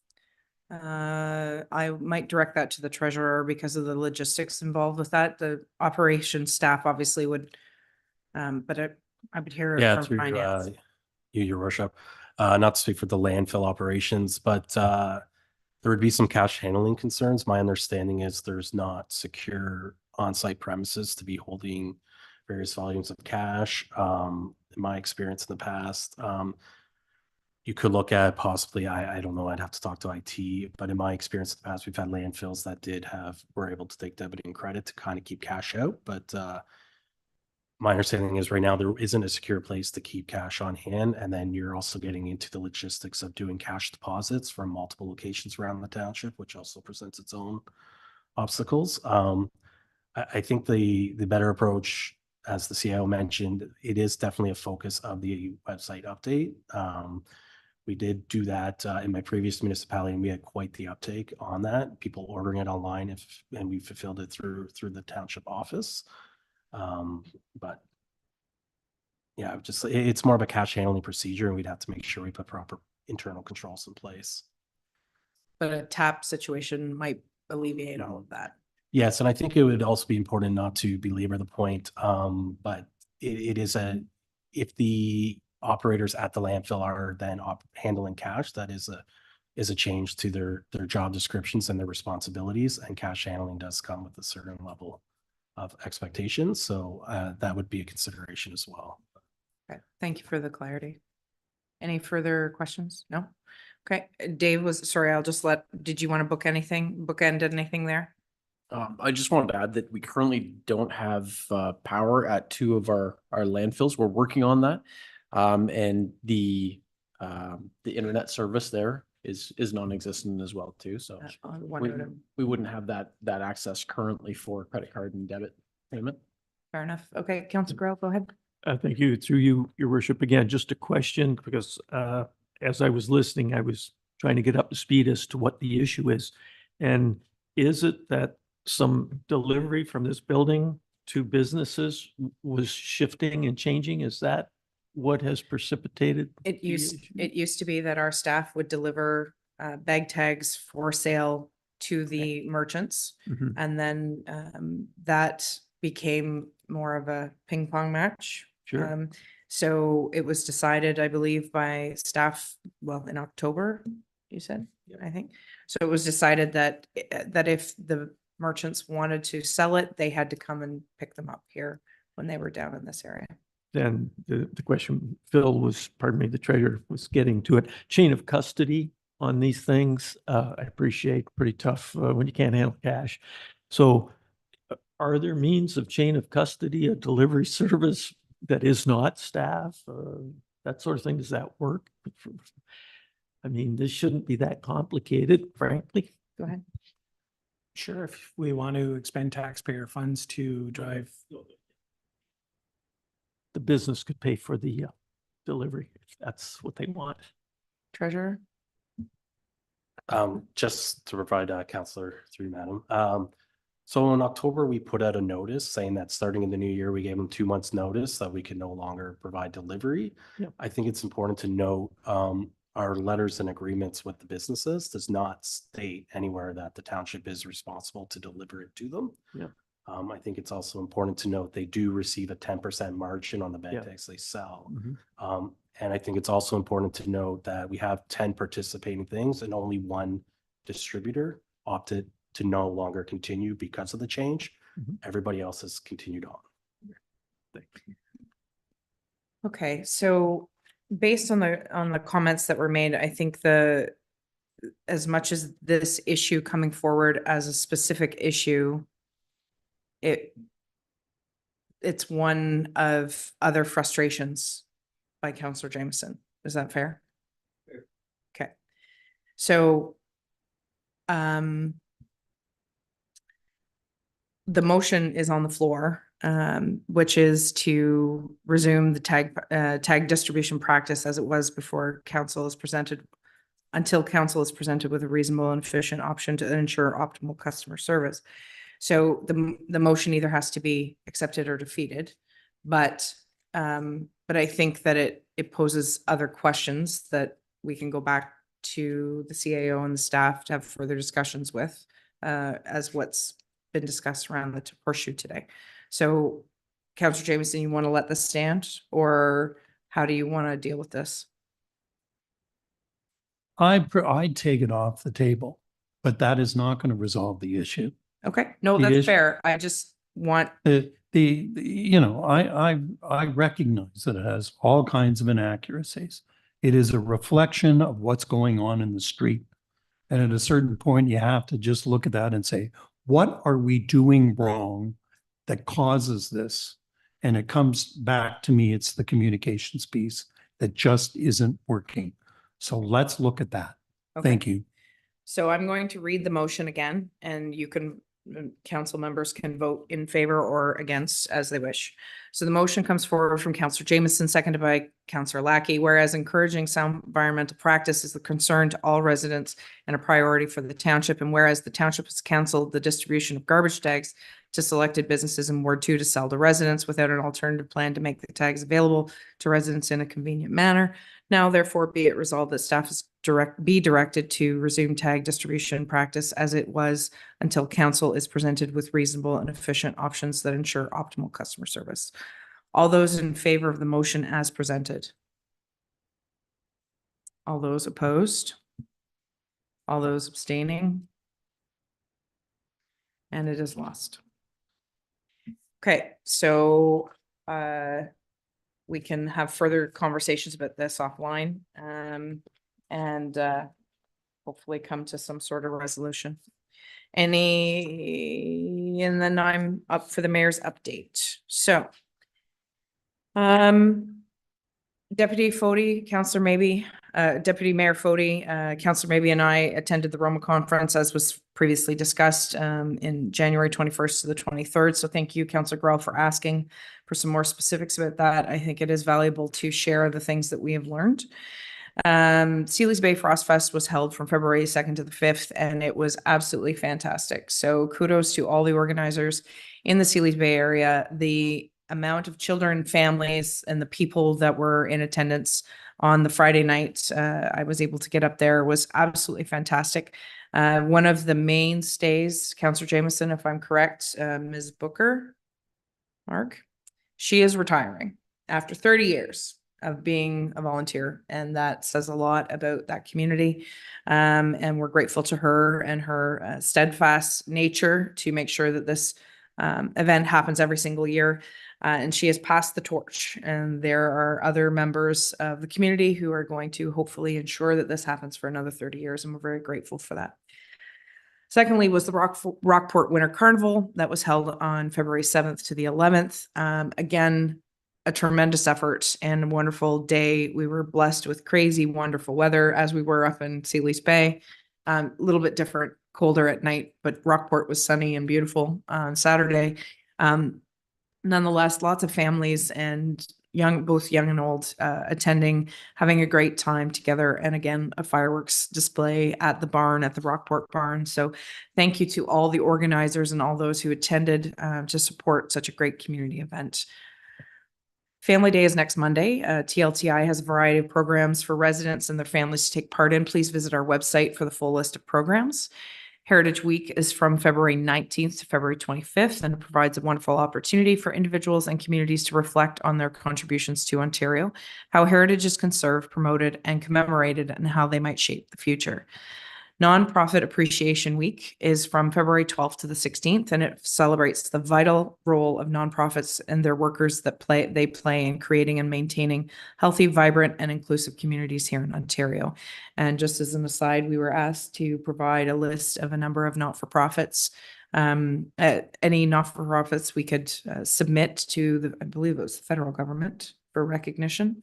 So we have done that here in the municipality. Staff and myself put together a list to send on, and we can expand upon that next year. It was a very last minute request from the feds, but we got something in. 2 public forums will be held to discuss the plans for the Lansdowne Community Garden in Jerry Park on February 21st, 2 p.m. and at 6 p.m. at the Lansdowne Community Center in the meeting room. Any input is greatly appreciated. So if you have an interest in gardening and want to help with the community garden, please plan on attending at 2 or 6 p.m. on February 21st. Very important. The Gananoque Region Conservation Authority, CRCA, is in the process of updating the natural hazard mapping along the St. Lawrence River. Public comments are being accepted from February 7th until February 28th. The draft mapping is available for review, and comments can be submitted to the CRCA through a form on their webpage. This is extremely important for anybody who has property on the St. Lawrence River.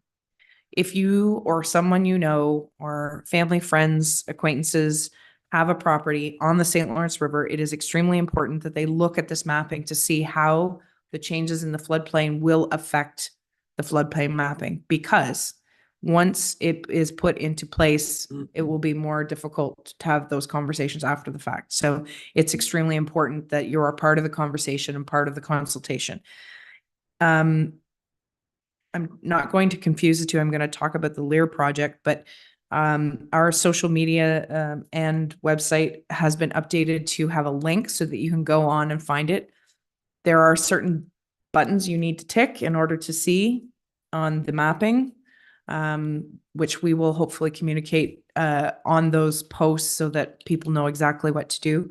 And if people are struggling, please call in and ask some of our staff to help walk them through it. It is an important process and any input is appreciated. Going on to the Lear consultation, which is the agricultural review that's being done by the county. The same thing applies.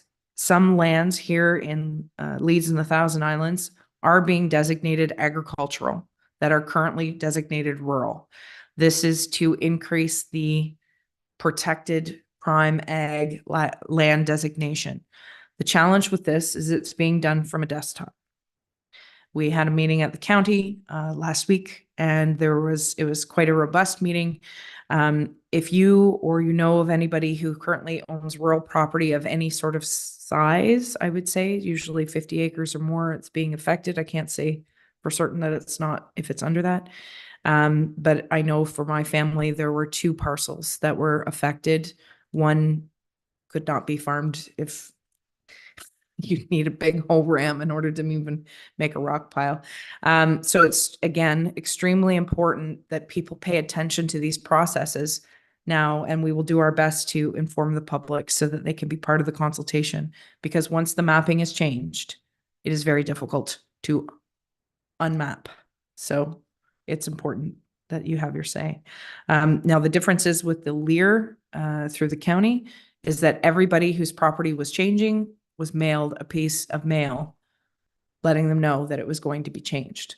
However, I know of individuals who did not receive that mail. So in this particular process, in the Cataraqui Region Conservation Authority and the flood plain mapping, natural hazard mapping, sorry, that's not the case. Nobody is receiving a letter. So again, it's important to let your friends, neighbors, anybody who might have property down on the water aware of the process that's happening. Next is the application period for the youth bursary program. It's now open until March 31st. Township residents graduating from high school in either 2023 or 2024 and planning to pursue full-time post-secondary education in 2024 are encouraged to apply. So if you know of a young person who's heading off to post-secondary, please encourage them to fill out the application. Calling all community organizations, the community grants program spring intake is now open. Applications are due on Friday, April the 5th. And I just wanted to add a few more things to this list. This afternoon, I attended a meeting with Flourish, which is a subsidiary of Indwell. Indwell is a not-for-profit organization that provides supportive housing in many different areas here in the province. They are doing a feasibility study to put one of these supportive housing projects in Brockville currently, and then look at expanding that reach as we gain the knowledge, the expertise. It was very interesting, and our part as elected officials at the county level is obviously funding it, but they had a meeting before we got there as elected officials by all the different supporting agencies. And one of the things that they actually said about our area is that all the supporting agencies are actually working together, and they're trying to do their best to create that web so that people don't fall through the cracks. However, that is not the case. People are falling through, and it really comes down to an integrated approach and finding housing that is sustainable for these perpetually unhoused individuals. But what I found very interesting is that there's a number of areas in the province where it's almost a competition for these people to be clients of one organization of another, and they're competing against each other literally for dollars. So there's a real challenge to find that cooperation and cohesion, but we don't have that problem here in Leeds and Grenville. So I'm very grateful to hear that. And I'm very hopeful to see the report that's coming forward at the county from Flourish to hopefully come forward with a plan that we can get some of these people into supportive housing so they can get their lives back on track and feel stable once again. I'm thankful for the city of Brockville for coming forward with the building that will be offered for use, and we'll see where it goes, and I shall report back on that. I also had the pleasure of meeting with the Associate Minister of Women's Social and Economic Opportunity this morning in Brockville with a number of other female business owners. And to say I was blown away would be an understatement. There are so many female business owners in Leeds and Grenville that have done amazing things with literally nothing. Literally. And they came forward with great suggestions for challenges that women face when beginning businesses and trying to scale them, as well as labor shortages and childcare and funding and all that sort of stuff. And she was very heartened to hear the suggestions. It was a really great meeting, and I was very honored to be part of that. Last point I would like to make this evening. We have had a tragedy happen here in the municipality in the last 48 hours.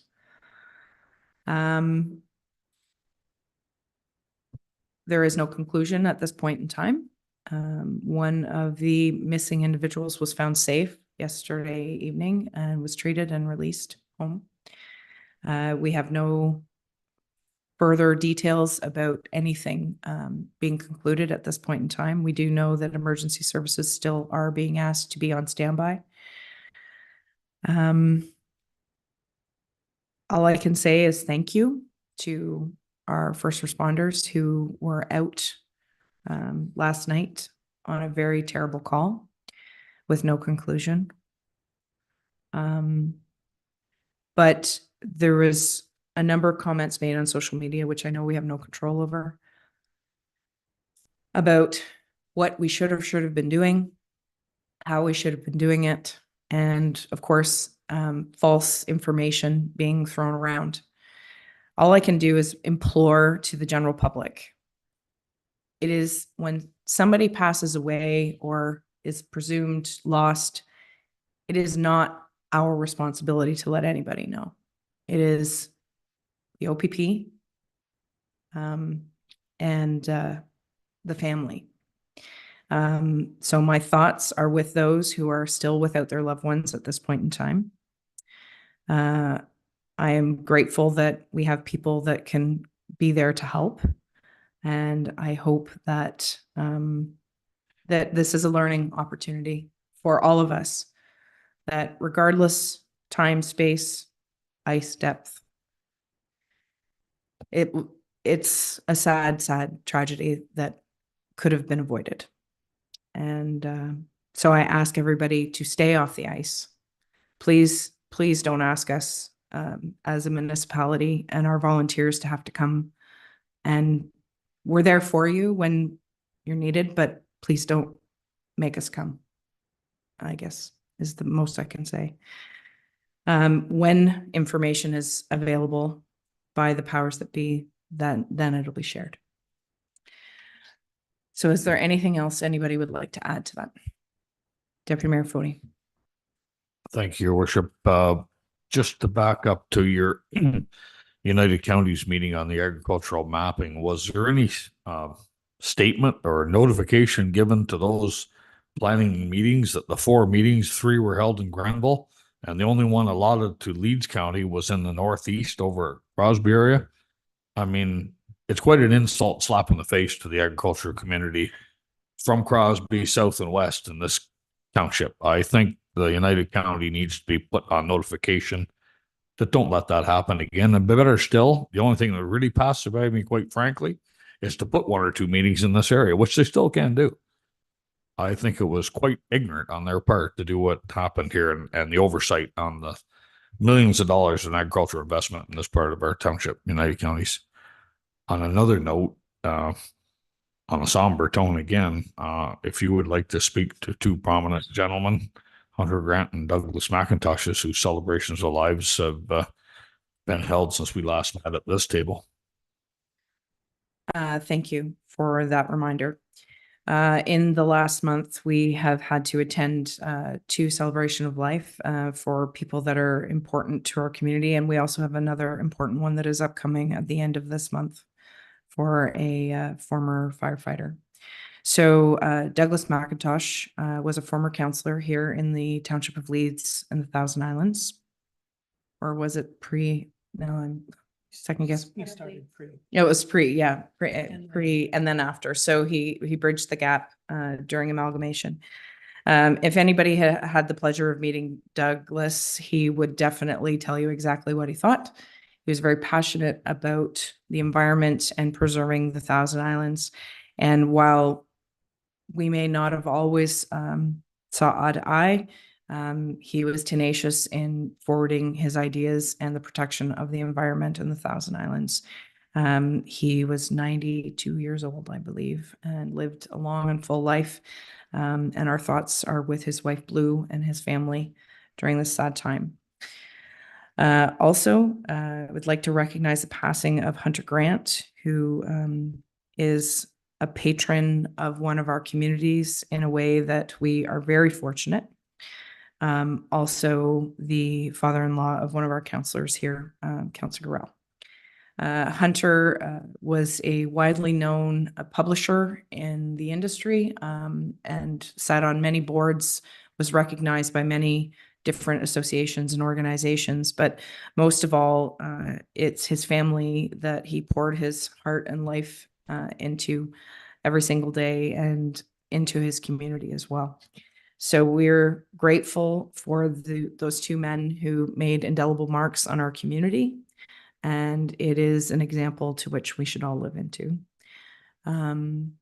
We also will be attending services for Brian Mulcair, a veteran of our firefighting group. I believe we sent him off after 30 years was the celebration, fortunately, just last year.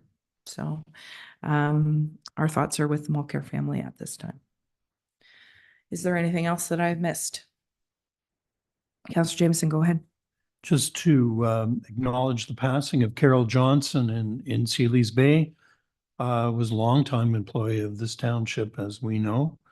A very important figure in the United Church and the village, and will be very much missed by us all. So just the fact that, of course, very long tenure here on this staff is important to us to acknowledge. Thank you. Thank you, Councillor Jameson. Any other comments before I close the meeting? I will move forward with the reading of the bylaws. So moved by Councillor Lackey, seconded by Councillor Kelman. 3 readings and final passage be granted to bylaws number 24-007, 24-008, 24-009. That 3 readings and final passage be granted to bylaw number 24-010, being a bylaw to confirm the proceedings of the Corporation of the Township of Leeds and the Thousand Islands at its February 12th Committee of the Whole meeting and council meetings. Any discussion on the motion? Seeing none, I'll call the question. All those in favor? All those opposed? And it is carried. Next and last motion, non-debatable, moved by Councillor Lackey, seconded by Councillor Kelman, that council adjourn. All those in favor? All those opposed? And the motion is carried. Thank you, everyone.